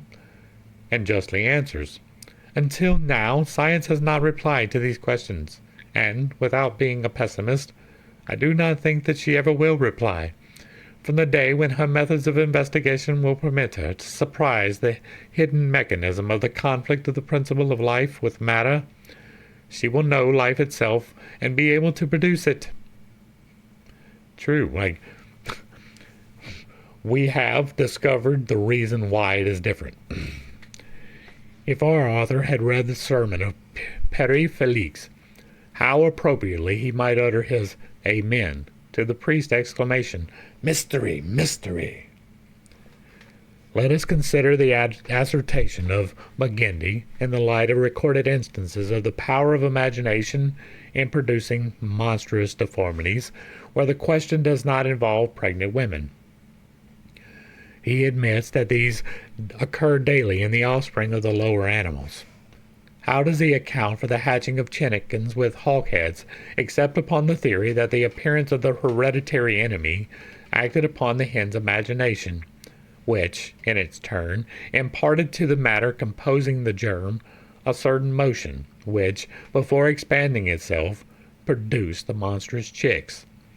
We know of an analogous case where a tame dove, belonging to a lady of our acquaintance, was frightened daily by a parrot, and in her next brood of young there were 2 squabs with parrot heads, the resemblance even extending to the color of the feathers. I bet that's genetics too. We might also cite Columella, Youatt, and other authorities, together with the experience of all animal breeders, to show that by exciting the imagination of the mother, the external appearance of the offspring can be largely controlled. These instances in no degree affect the question of heredity, for they are simply special variations of type artificially caused. Catherine Crowe discusses at considerable length the questions of the power of mind over matter, and relates, in illustration, many well-authenticated instances of the same. Among others, that most curious phenomena called the stigmata have a decided bearing upon this point. These marks come upon the body of persons of all ages, and always as the result of exalted imagination. In the cases of the Tyrolese ecstatic, Catherine Emmerich, and many others, the wounds of the crucifixion are said to be as perfect as nature. A certain Madame B. von N. dreamed one night that a person offered her a red and a white rose, and that she chose the latter. On awakening, she felt a burning pain in her arm, and by degrees there appeared the figure of a rose, perfect in form and color. It was rather raised above the skin. The mark increased in intensity till the 8th day, after which it faded away, and by the 14th was no longer perceptible. 2 young ladies in Poland were standing by an open window during a storm. A flash of lightning fell near them, and the gold necklace on the neck of one of them was melted. A perfect image of it was impressed upon the skin and remained throughout life. The other girl, appalled by the accident to her companion, stood transfixed with horror for several minutes, and then faded away. Little by little, the same mark of the necklace had been instantaneously imprinted upon her friend's body, appeared on her own, and remained there for several years, when it gradually disappeared. Dr. Justinius Kerner, the distinguished German author, relates a still more extraordinary case. At the time of the French invasion, a Cossack, having pursued a Frenchman into a cul-de-sac, an alley without an outlet, there ensued a terrible conflict between them, in which the latter was severely wounded. A person who had taken refuge in this close and could not get away was so dreadfully frightened that when he reached home there broke out on his body the very same wounds that the Cossack had inflicted on his enemy. In this case, as in those where organic disorders and even physical death would result from sudden excitement of the mind reacting upon the body, Magendie would find it difficult to attribute the effect to any other cause than the imagination. And, if he were an occultist like Paracelsus or Van Helmont, the question would be stripped of its mystery. He would understand the power of the human will and imagination, the former consciousness, the latter involuntary, on the universal agent to inflict injury, physical and mental, not only upon chosen victims, but also, by reflex action, upon oneself and unconsciously. It is one of the fundamental principles of magic, that if a current of this subtle fluid is not impelled with sufficient force to reach the objective point, it will react upon the individual sending it, as an Indian rubber ball rebounds to the thrower hand from the wall against which it strikes without being able to penetrate it. Remember when I told you that it would repercuss upon you if you attempted to do it to me? Right? You don't have sufficient force to break my shields. It doesn't matter who you are. There are many instances where would-be sorcerers fell victims themselves. That is why you do not attempt many of the things that we talk about not attempting. Von Helmont says, "The imaginative power of a woman vividly excited produces an idea, which is the connecting medium between the body and spirit. This transfers itself to the being with whom the woman stands in the most immediate relation, and impresses upon it that image which the most agitated herself." Deleuze has collected in his Bibliothèque du Magnétisme Animal a number of remarkable facts taken from von Helmont, among which we will content ourselves with quoting the following as pendants to the case of the bird hunter, Jacques Pelissier. He says that men, by looking steadfastly at animals, oculus intensis, for a quarter of an hour may cause their death, which Rousseau confirms from his own experience in Egypt and the East, as having killed several toads in this manner. But when he at last tried this at lions, the toad, finding it could not escape from his eye, turned round, blew itself up, and stared at him so furiously, without moving its eyes, that a weakness came over him, even to fainting, and he was for some time thought to be dead. Be very careful with the things in which you invest your energy. I cannot stress that enough. But to return to the question of teratology, Wierus tells us in his De Prestigiis Daemonium of a child born of a woman who, not long before his birth, was threatened by her husband, he saying that she had the devil in her, and that he would kill him. The mother's fright was such that her offspring appeared well-shaped from the middle downward, but upward, spotted with black and red spots, with the eyes in his forehead, a mouth like a satyr, ears like a dog, and bended horns on his head, like a goat.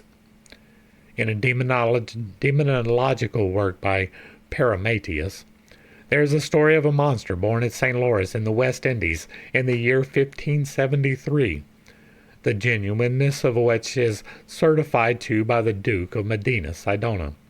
The child, besides the horrible deformity of its mouth, ears, and nose, had 2 horns in the head, like those of young goats, long hair on his body, a fleshly girdle about his middle, double, from whence hung a piece of flesh like a purse, and a bell of flesh in his left hand, like those the Indians use when they dance, white boots of flesh on his legs, doubled down.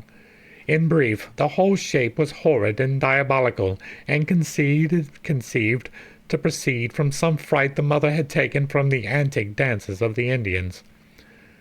Dr. Fisher rejects all such instances as unauthenticated and fabulous. I will pause right here to take a particular note of one thing. There is one animal in the state of Louisiana which it is expressly forbidden to have sex with. That is a sheep. You want to know why? Because you can impregnate a sheep. I wonder if it's possible to be impregnated by a ram. I wonder if that would cause white wool. Would it cause horns? Would it cause deformities? I wonder.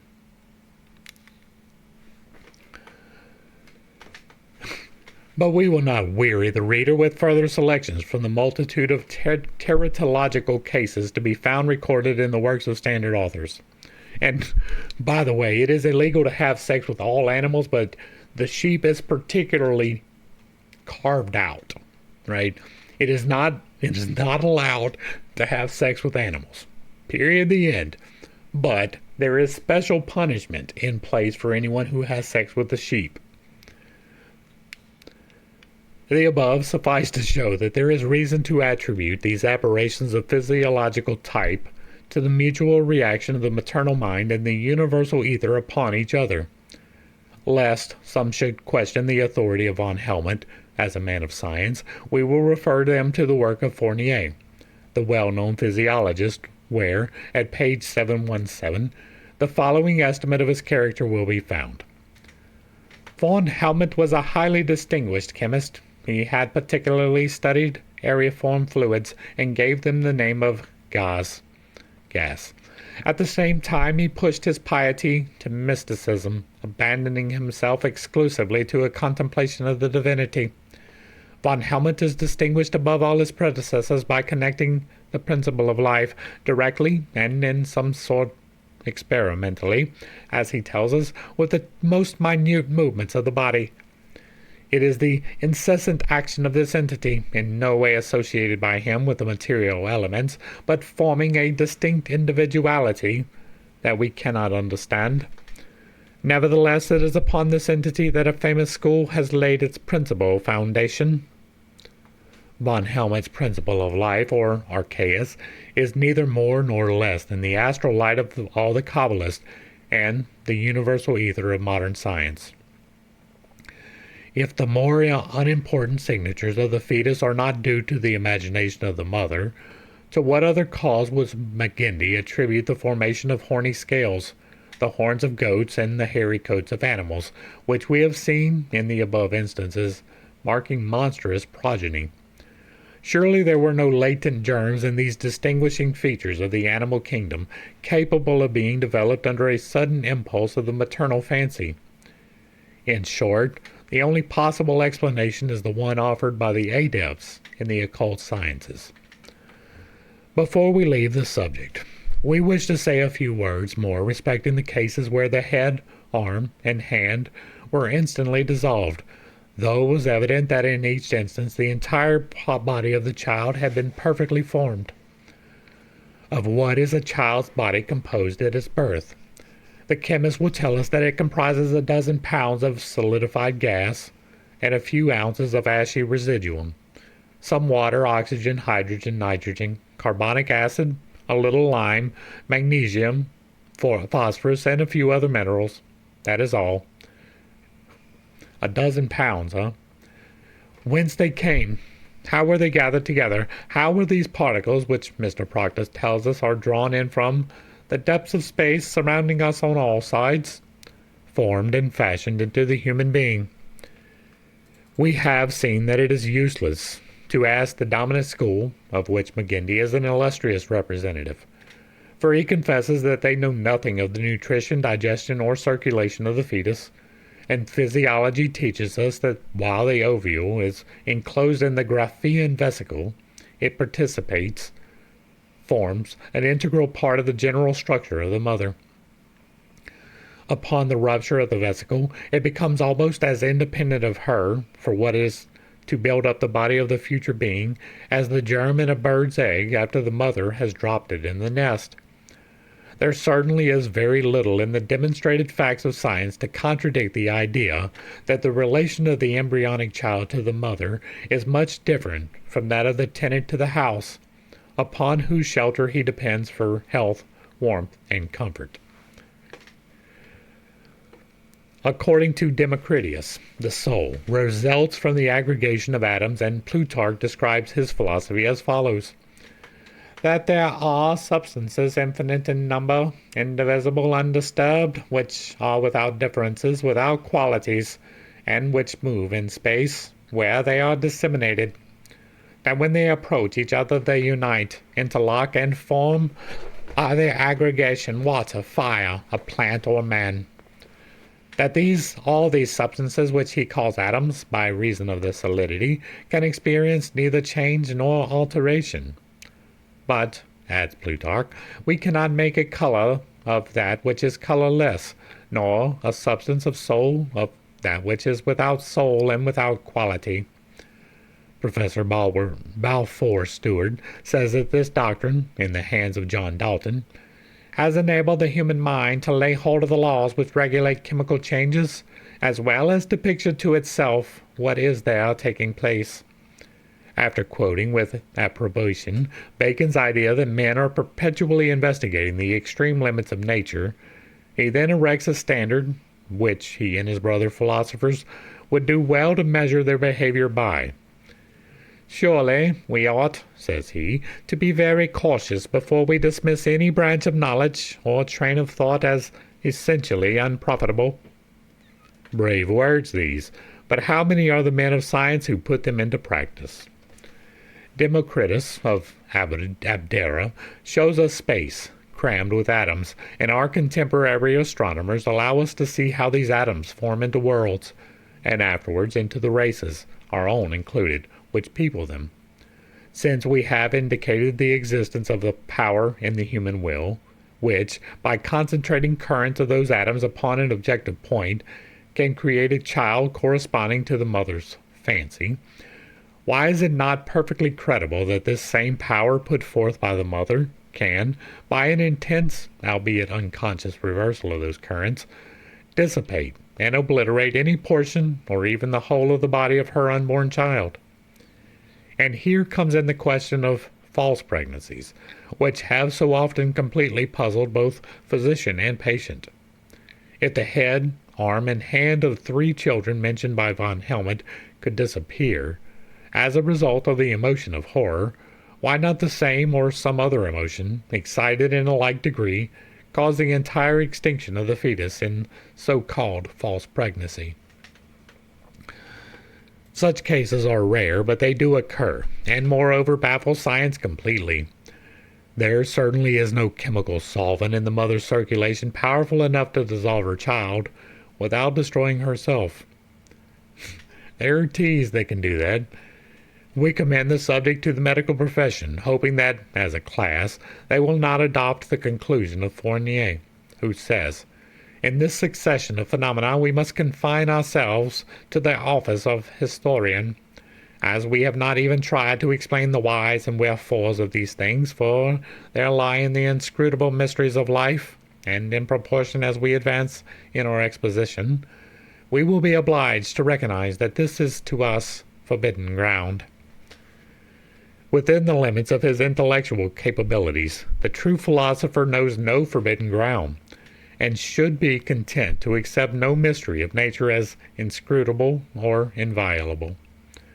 No student of Hermetic philosophy, nor any spiritualist, will object to the abstract principle laid down by Hume that a miracle is impossible, for to suppose such a possibility would make the universe governed through special instead of general laws, This is one of the fundamental contradictions between science and theology.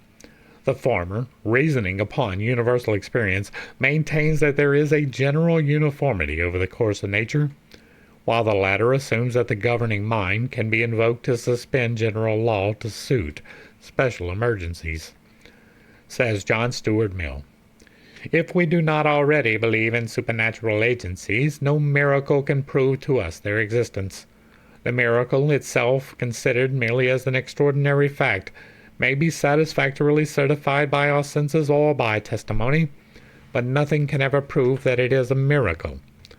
There is still another possible hypothesis, that of its being the result of some unknown natural cause, and this possibility cannot be so completely shut out as to leave no alternative but that of admitting the existence and intervention of a being superior to nature." This is the very point which we have sought to bring home to our logicians and physicists. As Mr. Mill himself says, "We cannot admit a proposition as a law of nature and yet believe a fact in real contradiction to it. We must disbelieve the alleged fact, or believe that we were mistaken in admitting the supposed law." Mr. Hume cites the firm and unalterable experience of mankind as establishing the laws whose operation, ipso facto, make miracles impossible. The difficulty lies in his use of the adjective, which is italicized, for this is an assumption that our experience will never change, and that, as a consequence, we will always have the same experiments and observations upon which to base our judgment. It also assumes that all philosophers will have the same facts to rely upon. It also entirely ignores such collected accounts of philosophical experiment and scientific discovery as we may have been temporarily deprived of. Thus, by the burning of the Alexandrian library and the destruction of Nineveh, the world has been for many centuries without the necessary data upon which to estimate the real knowledge, esoteric and exoteric, of the ancients. But within the past few years, the discovery of the Rosetta Stone, the Ibers, the Aubigny and Astasi, and other papyri, the exhumation of the tile libraries, have opened a field of archaeological research which is likely to lead to radical changes in this firm and unalterable experience. The author of Supernatural Religion justly observes that a person who believes anything contradictory to a complete induction, merely on the strength of an assumption which is incapable of proof, is simply credulous, but such an assumption cannot affect the real evidence for that thing. In a lecture delivered by Mr. Hiram Corson, professor of Anglo-Saxon literature at the Cornell University, Ithaca, New York, before the alumni of St. John's College, Annapolis, in July 1875, the lecturer thus deservedly rebuked science. "There are things," he says, "which science can never do, and which is arrogant in attempting to do. There was a time when religion and the church went beyond their legitimate domain and invaded and harried that of science, and imposed a burdensome tribute upon the latter. But it would seem that their former relations to each other are undergoing an entire change, and science has crossed its frontiers and is invading the domain of religion and the church, and instead of a religious papacy, we are in danger of being brought under a scientific papacy. We are, in fact, already brought under such a papacy, and, as in the 16th century a protest was made, in the interest of the intellectual freedom against a religious and ecclesiastical despotism, so in the 19th century the spiritual and eternal interest of man demand that a protest should be made against a rapidly developing scientific despotism, and that scientists should not only keep within their legitimate domain of phenomenal and the conditioned, but should re-examine their stock in trade, so that we may make sure how far the stock of bullion in the cellar, on the faith of whose existence so much paper has been circulating, is really the solid gold of truth. If this is not done in science as well as in ordinary business, scientists are apt to put their capital at too high a figure, and, accordingly, carry on a dangerously inflated business. Even since Professor Tyndall delivered his Belfast address, it has been shown, by the many replies it has elicited, that the capital of the evolution school of philosophy, to which he belongs, is not nearly so great as it was before vaguely supposed to be by many of the non-scientific but intelligent portion of the world. It is quite surprising to a non-scientific person to be made aware of the large, purely hypothetical domain which surrounds that of established science, and of which scientists often boast as a part of their settled and available conquests. Exactly, and at the same time denying the same privilege to others. They protest against the miracles of the Church and repudiate with as much logic modern phenomena. In view of the admission of such scientific authorities as Dr. Yeomans and others that modern science is passing through a transitional period, it would seem that it is time that people should cease to consider certain things incredible only because they are marvelous, and because they seem to oppose themselves to what we are accustomed to consider universal laws. There are not a few well-meaning men in the present century who, desiring to avenge the memory of such martyrs of science as Agrippa, Palissy, and Cardan, nevertheless fail, through lack of means, to understand their ideas rightly. They erroneously believe that the Neoplatonists give more attention to transcendental philosophy than to exact science.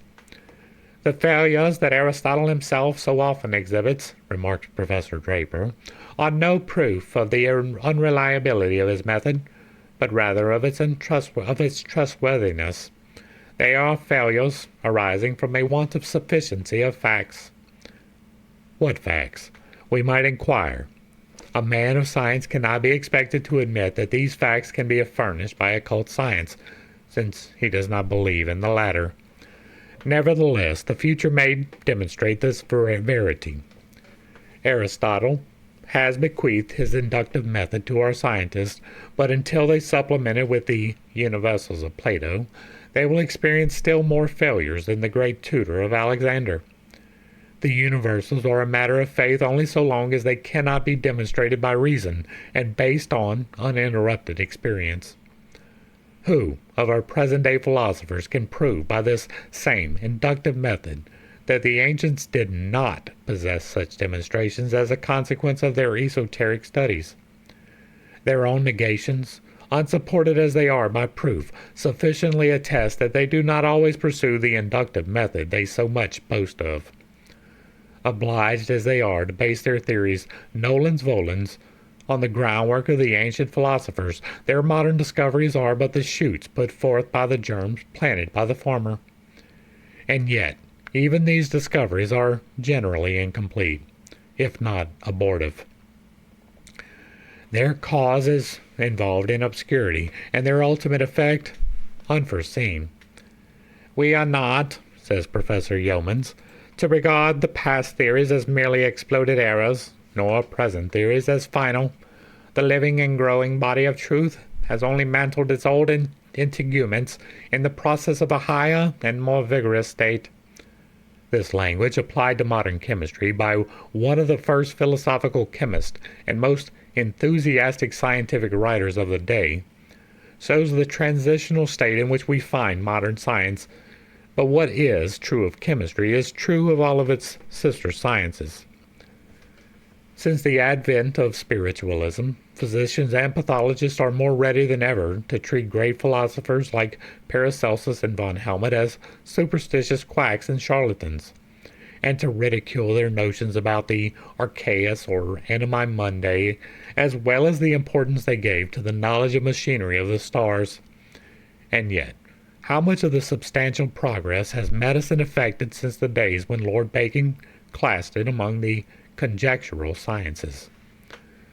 Such philosophers as Democritus, Aristotle, Euripides, Epicurus, or rather his biographer Lucretius, Aeschylus, and other ancient writers, whom the materialists so willingly quote as authoritative opponents to the dreamy Platonists, were only theorists not adepts.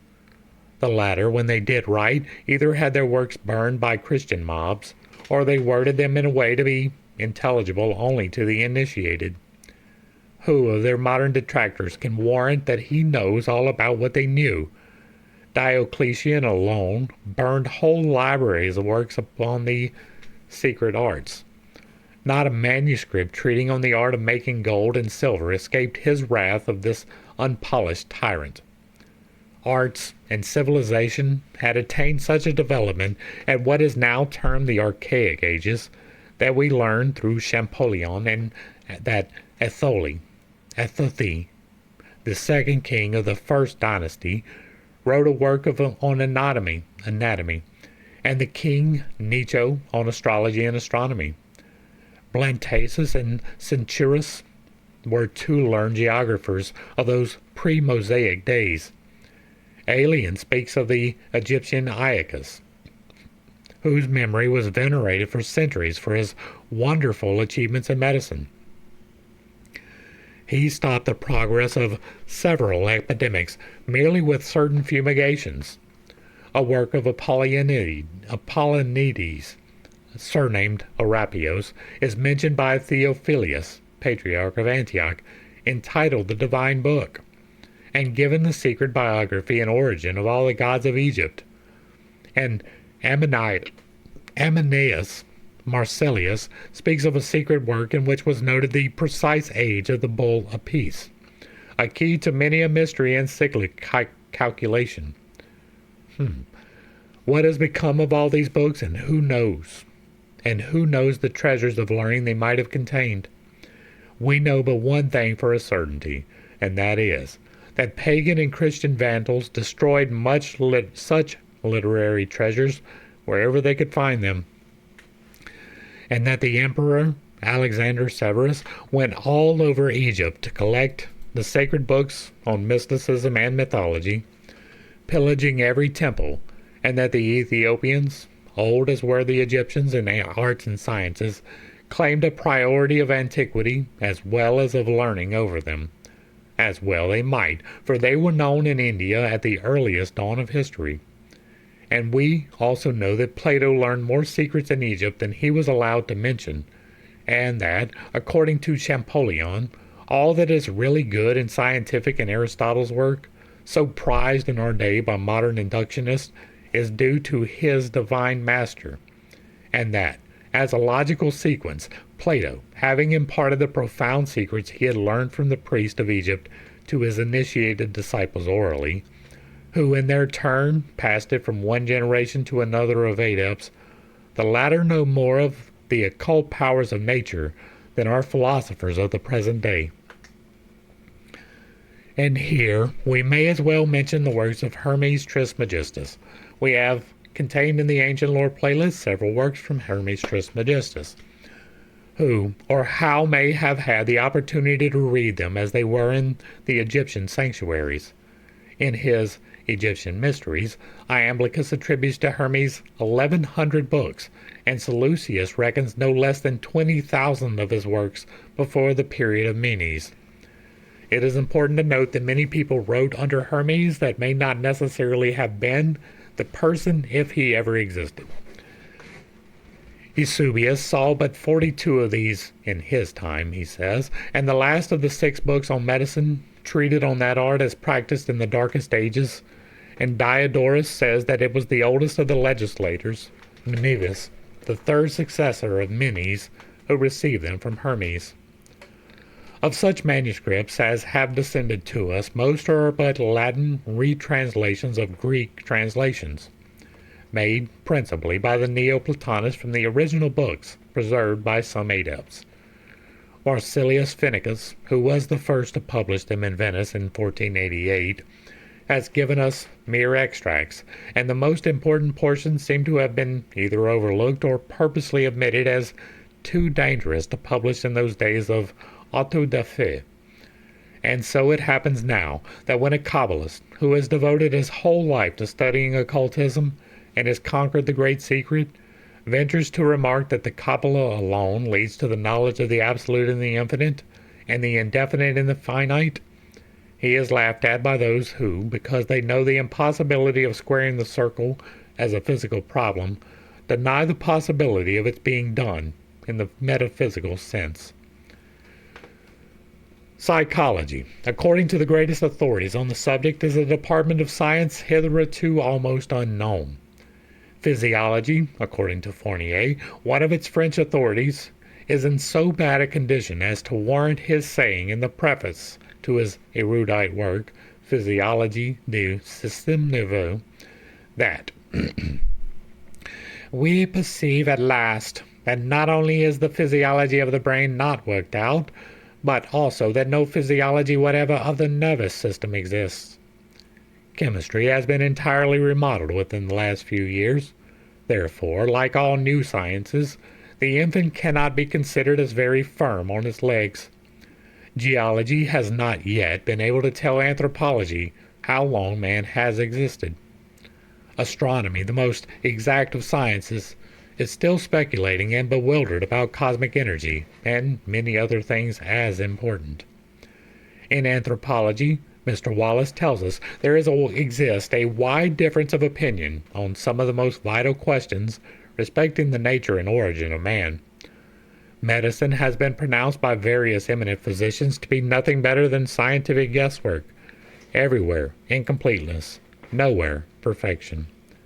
When we look at these earnest men groping around in the dark to find the missing links of their broken chains, they seem to us like persons starting from a common, fathomless abyss by divergent paths. Each of these ends at the brink of a chasm which they cannot explore. On the one hand, they lack the means to descend into its hidden depths, and on the other they are repulsed at each attempt by jealous sentries, who will not let them pass. And so they go on, watching the lower forces of nature and from time to time initiating the public in their great discoveries.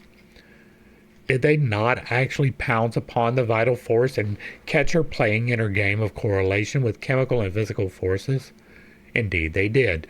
But if we ask them whence this vital force, how is it that they, who had so firmly believed but a short time since that matter was destructible and passed out of existence, and now have learned to believe as firmly that it is not, are unable to tell us more about it? Why are they forced in this case, as in so many others, to return to a doctrine taught by Democritus 24 centuries ago? Ask them, and they will answer. Creation, or the destruction of matter, increase or diminution of matter, lies beyond the domain of science. Her domain is confined entirely to the changes of matter. The domain of science lies within the limits of these changes. Creation and annihilation lie outside of her domain. No, they lie only outside the grasp of materialistic scientists. But why affirm the same of science? And if they say that force is incapable of destruction except by the same power which created it, then they tacitly admit the existence of such a power, and have, therefore, no right to throw obstacles in the way of those who, bolder than themselves, try to penetrate beyond, and find that they can only do so by lifting the veil of Isis. But surely among all these inchoate branches of science there must be somewhat at least complete. It seems to us that we heard a great clamor of applause, as the voice of many waters, over the discovery of protoplasm. But alas, when we turn to read Mr. Huxley, we learned, parent of the newborn infant is found saying, "In perfect strictness, it is true that chemical investigation can tell us little or nothing, directly, of the composition of living matter, and it is also in its strictness true that we know nothing about the composition of anybody, whatever as it is." This is a sad confession indeed. No, it's not. It's saying that we are just beginning to learn. It appears, then, that the Aristotelian method of induction is a failure in some cases after all. No, it does not. This also seems to account for the fact that this model philosopher, with all his careful study of particulars before rising to universals, taught that the earth was in the center of the universe, while Plato, who lost himself in the maze of Pythagorean vagaries, and started from general principles, was perfectly versed in the heliocentric system, which is probably not true. We can easily prove the fact by availing ourselves of the said inductive method for Plato's benefit. We know that the Sodalian oath of the initiate into the mysteries prevented his imparting his knowledge to the world in so many plain words. It was the dream of his life, says Champollion, to write a work and record in it the doctrines taught by the Egyptian hierophants. He often talked of it, but found himself compelled to abstain on account of the solemn oath. And now, judging our modern-day philosophers on the vice versa method, namely, arguing from universals to particulars, and laying aside scientists as individuals to this merely give our opinion of them, viewed as a whole, we are forced to suspect this highly respectable association of extremely petty feeling towards their elder, ancient, and archaic brothers. It really seems as if they bore always in mind the adage, "Put out the sun, and the stars will shine." We have heard a French academician, a man of profound learning, remark that he would gladly sacrifice his own reputation to have a record of the many ridiculous mistakes and failures of his colleagues obliterated from the public memory. But these failures cannot be recalled too often in considering our claims and the subject we advocate. The time will come when the children of men of science, unless they inherit the sole blindness of their skeptical parents, will be ashamed of the degrading materialism and narrow-mindedness of their fathers. To use an expression of the venerable William Howitt, they hate new truths as the owl and the thief hate the sun. Mere intellectual enlightenment cannot recognize the spiritual. As the sun puts out a fire, so spirit puts out the eyes of mere intellect. In an old story, from the days when the preacher wrote, "The eye is not satisfied with seeing, nor the ear filled with hearing." Scientists have deported themselves as if the saying were written to describe their own mental condition. How faithfully Lecky, himself a rationalist, unconsciously depicts this propensity in men of science to deride all new things, in his description of the manner in which educated men receive an account of a miracle having taken place. They receive it, says he, with an absolute and even derisive incredulity, which dispenses with an examination of the evidences. Moreover, so saturated do they become with the fashionable skepticism, after once having fought their way into the academy, that they turn about and enact the role of prosecutors in their turn. It is a curiosity of science, says Howitt, that Benjamin Franklin, who had himself experienced the ridicule of his countrymen for his attempts to identify lightning and electricity, should have been one of the committee of savants in Paris in 1778, who examined the claims of mesmerism and condemned it as absolute quackery. If men of science would confine themselves to the discrediting of new discoveries, there might be some little excuse for them on the score of their tendency to a conservatism begotten of long habits of patient scrutiny.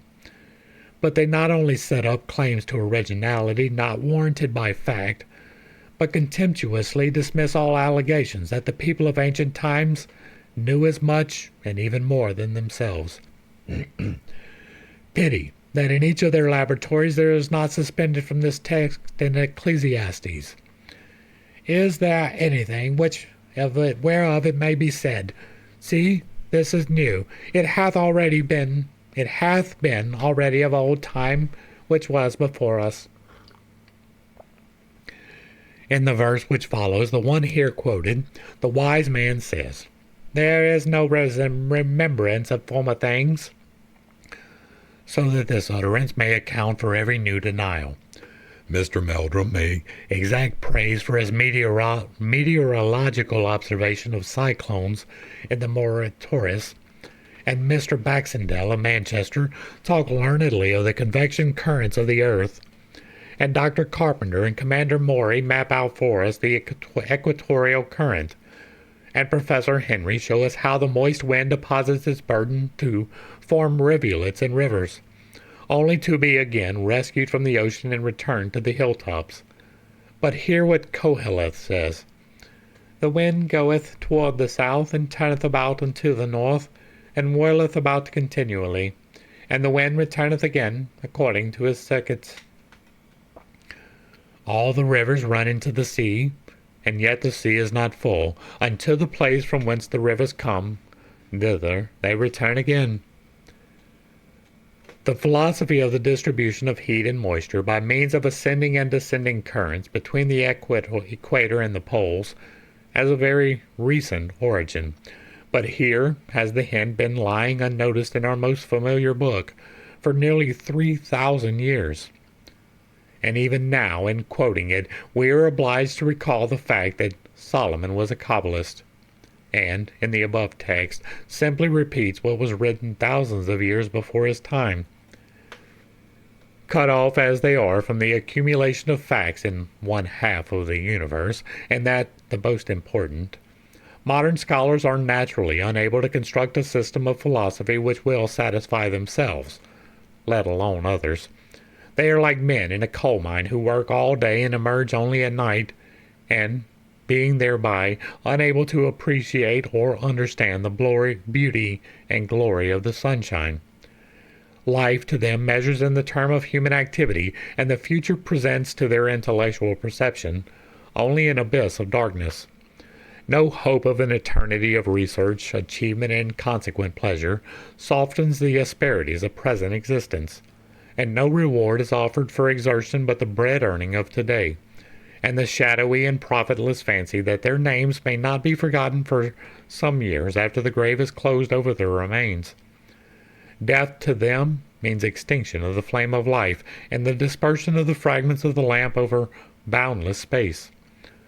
Said Berzelius, the great chemist, at his last hour as he burst into tears, "Do not wonder that I weep. You will not believe me a weak man, nor think I am alarmed by what the doctor has to announce to me. I am prepared for all, but I have to bid farewell to science, and you ought not wonder that it cost me dear." How bitter must be the reflections of such a great student of nature as this, to find himself forcibly interrupted midway towards the accomplishment of some great study, the construction of some great system, the discovery of some mystery which had baffled mankind for ages, but which the dying philosopher had dared hope that he might solve. Look at the world of science today, and see the atomic theorists patching the tattered robes which expose the imperfections of their separate specialties. That's funny. It is funny because the atomic theorists, they patch them robes and they split the atom. See them mending the pedestals upon which to set up again the idols which had fallen from the places where they had been worshipped before this revolutionary theory had been exhumed from the tomb of Democritus by John Dalton. In the ocean of material science they cast their nets, only to have the meshes broken when some unexpected and monstrous problem comes their way. Its water is like the Dead Sea, bitter to the taste, so dense that they can scarcely immerse themselves in it, much less dive to its bottom, having no outlet and no life beneath its waves, or along its margin. It is a dark, forbidding, trackless waste, yielding nothing worth having, because what it yields is without life and without soul. There was a period of time when the learned academics made themselves particularly merry at the simple enunciation of some marvels which the ancients gave as having occurred under their own observations. What poor dolts, perhaps liars, these appeared in the eyes of the enlightened century. Did they not actually describe horses and other animals, the feet of which presented some resemblance to the hands and feet of men? And in A.D. 1876, we hear Mr. Huxley giving learned lectures in which the protohippus, rejoicing in quasi-human forearm, and the orohippus, with his 4 toes of Eocene origin, and the hypothetical pedactyl equus, maternal granduncle of the present horse, play the most important part. The marvel is corroborated. Materialistic Pharaonists of the 19th century avenged the assertions of superstitious Platonists. the antediluvian Gobmoshes, and before Huxley, Jeffrey, St. Hilaire has shown an instance of a horse, which positively had fingers separated by membranes. When the ancients spoke of a pygmy race in Africa, they were taxed with falsehood, and yet pygmies like these were seen and examined by a French scientist during his voyage in the Tindamaya on the banks of the Rio Grande in 1840, by Bayard Taylor at Cairo in 1874, and by M. Bond of the Indian Trigonometrical Survey, who discovered a wild, dwarfish race living in the hill jungles of western Galats to the southwest of the Pallini Hills, a race, though often heard of, no trace of which had previously been found by the survey. This is a new pygmy race, resembling the African Obongos of Du Kaliu, the Akas of Schwangfurth, and the Dokos of Dr. Kopf in their size, appearance, and habits. Herodotus was regarded as a lunatic for speaking of a people who, he was told, slept during a night which lasted 6 months. And if we explain the word slept by an easy misunderstanding, it would be more than easy to account for the rest as allusion to the night of the polar regions. Pliny has an abundance of facts in his works which, until very recently, were rejected as fables. Among others, he mentions a race of small animals, the males of which suckle their young ones. This assertion afforded much merriment among our savants. In his report of the Geological Survey of the Territories for 1872, Mr. C. H. Merriam describes a rare and wonderful species of rabbit, inhabiting the pine regions about the headwaters of the Wind and Yellowstone rivers in Wyoming. Mr. Merriam secured 5 specimens of this animal, which are the first individuals of the species that have been brought before the scientific world. One very curious fact is that all the males have teats and take part in suckling their young. Adult males had large teats full of milk, and the hair around the nipple of one was wet and stuck to it, showing that, when taken, he had been engaged in nursing his young. In the Carthaginian account of the early voyages of Hanno was found a long description of savage people whose bodies were hairy and whom the interpreters called gorilla, as the text reads, clearly implying thereby that these wild men were monkeys. Until our present century, the statement was considered an idle story, and Dodwell rejected altogether the authenticity of the manuscript and its contents.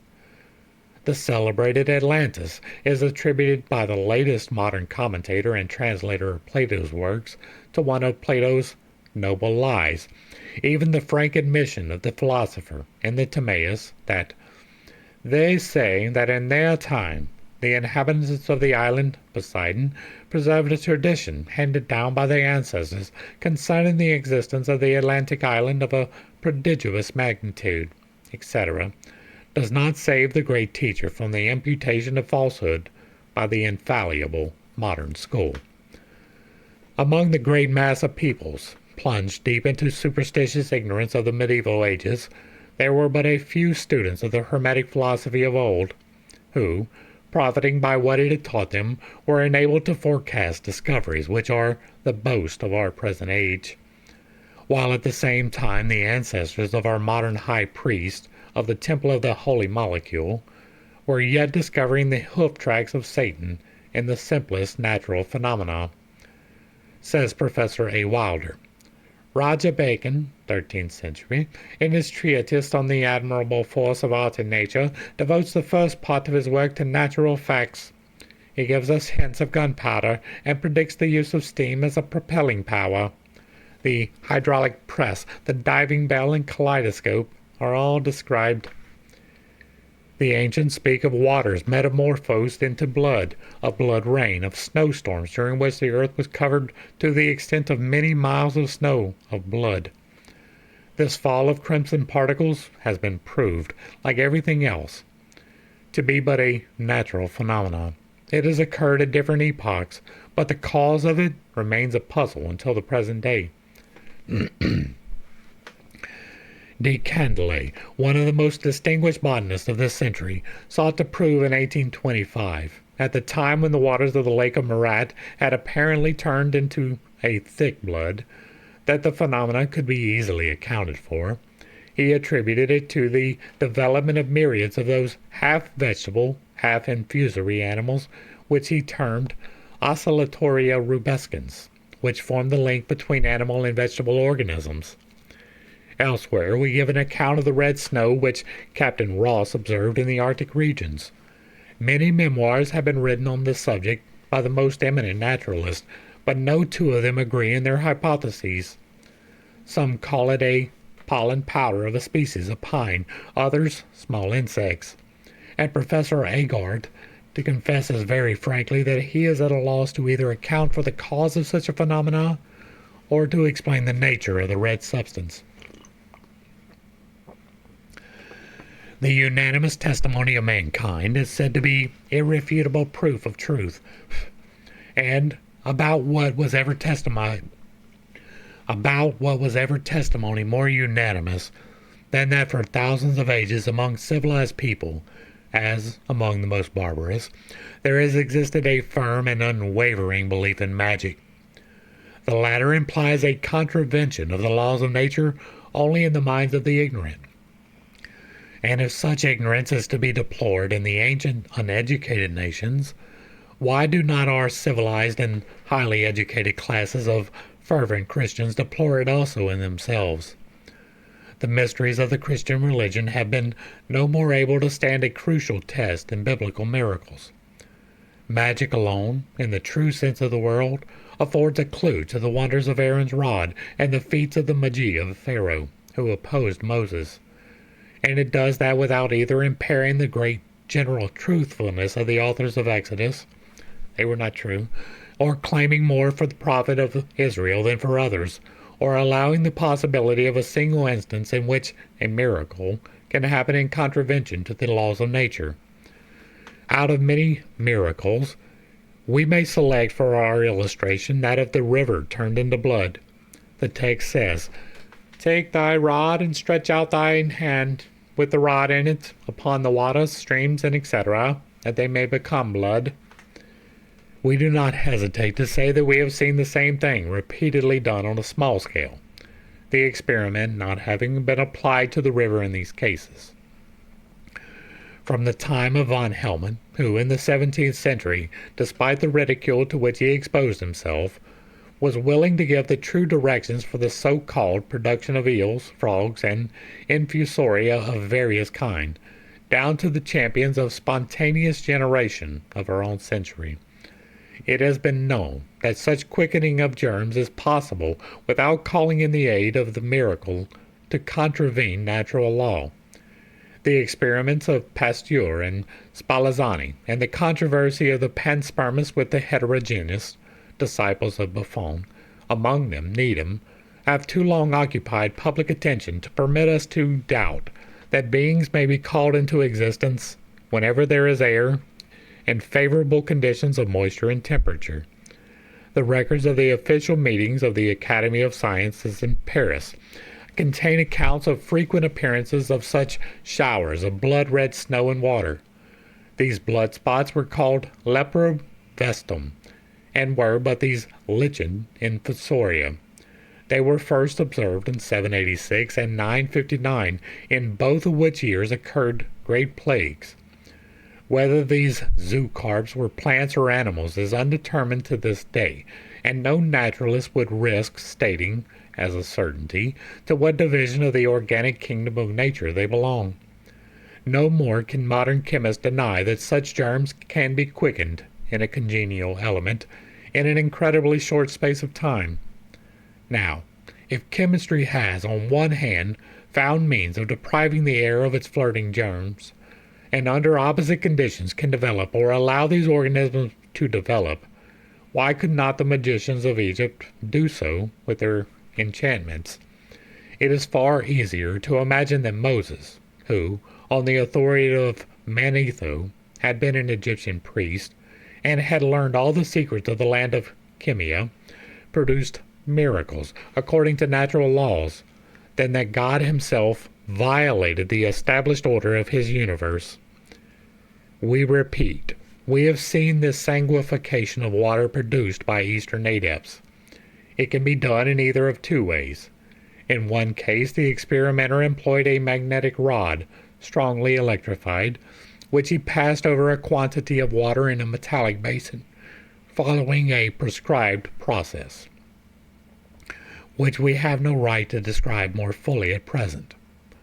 The water threw up in about 10 hours a sort of reddish froth, which, after 2 hours, became a kind of lichen, like the Lepraria carmenacea of Baron Wrangel. It then changed into a blood-red jelly, which made of the water a crimson liquid that 24 hours later swarmed with living organisms. The second experiment consisted in thickly strewing the surface of a sluggish brook, having a muddy bottom, with the powder of a plant that had been dried in the sun and subsequently pulverized. Although this powder was seemingly carried off by the stream, some of it must have settled to the bottom, for on the following morning the water thickened at the surface and appeared covered with what De Candolle described as oscillatoria rubescens, a crimson-red color, and which he believes to be the connecting link between vegetable and animal life. Taking the above into consideration, we do not see why the learned alchemist and physicists, we say, of the Mosaic period should not have also possessed the natural secret of developing in a few hours myriads of a kind of these bacteria, whose spores are found in the air, the water, and most vegetable and animal tissues. The rod plays as important a part in the hand of Aaron and Moses as it did in all so-called magic mummeries of Kabbalist magicians in the Middle Ages, that are now considered superstitious foolery and charlatanism. The rod of Paracelsus, his Kabbalistic trident, and the famous wands of Albertus Magnus, Roger Bacon, and Henry Coonrath are no more to be ridiculed than the graduating rod of our electromagnetic physicians.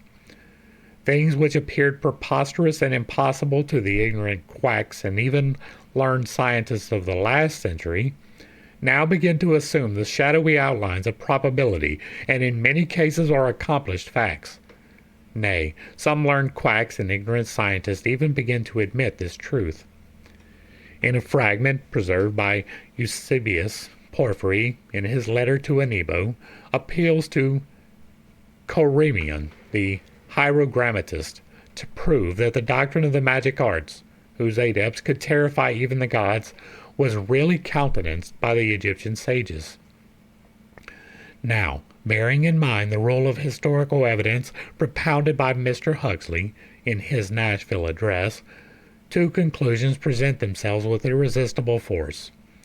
First, Porphyry, being in such unquestioned repute as a highly moral and honorable man, not given to exaggeration in his statements, was incapable of telling a lie about this matter and did not lie.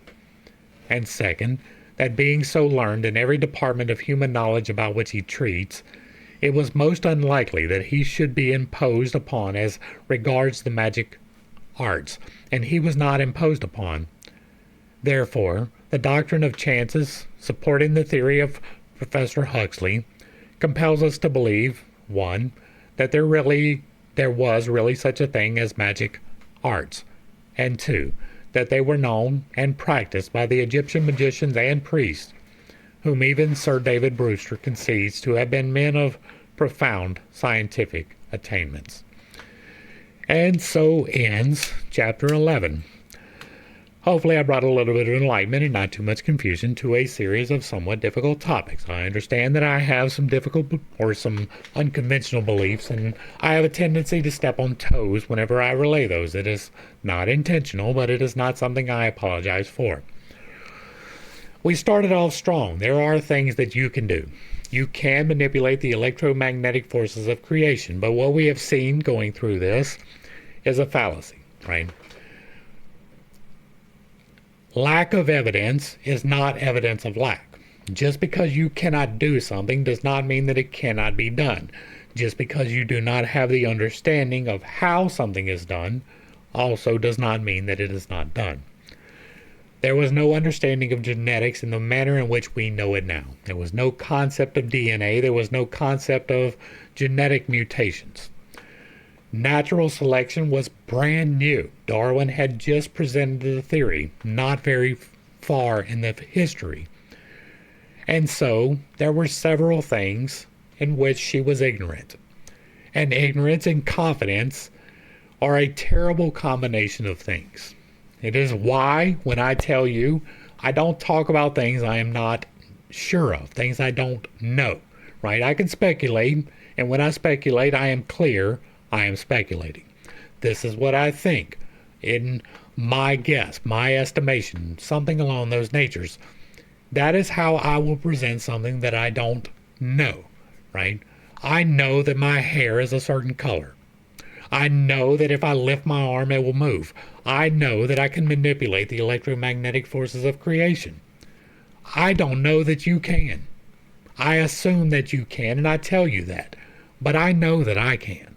I know that I have. I know the method by which I have done it. I have told you. I got a whole playlist devoted to it, Infinite Integrations, if you are interested. The power of your mind is amazing. There are things that you can do. And there are things that happen. And people take credit for them, right? The genetic manipulation of things was not known in any way, shape, or form. And we can do things now, right? We can do tests to determine whether or not these children will be born monsters. I don't like that terminology. That is their terminology, not mine, right? I hold a special place for special needs, and most of the things that they declare to be monsters were just genetic abnormalities. We should not present ourselves as knowing things we don't. If you don't know, speculate, by all means, but be clear about speculation.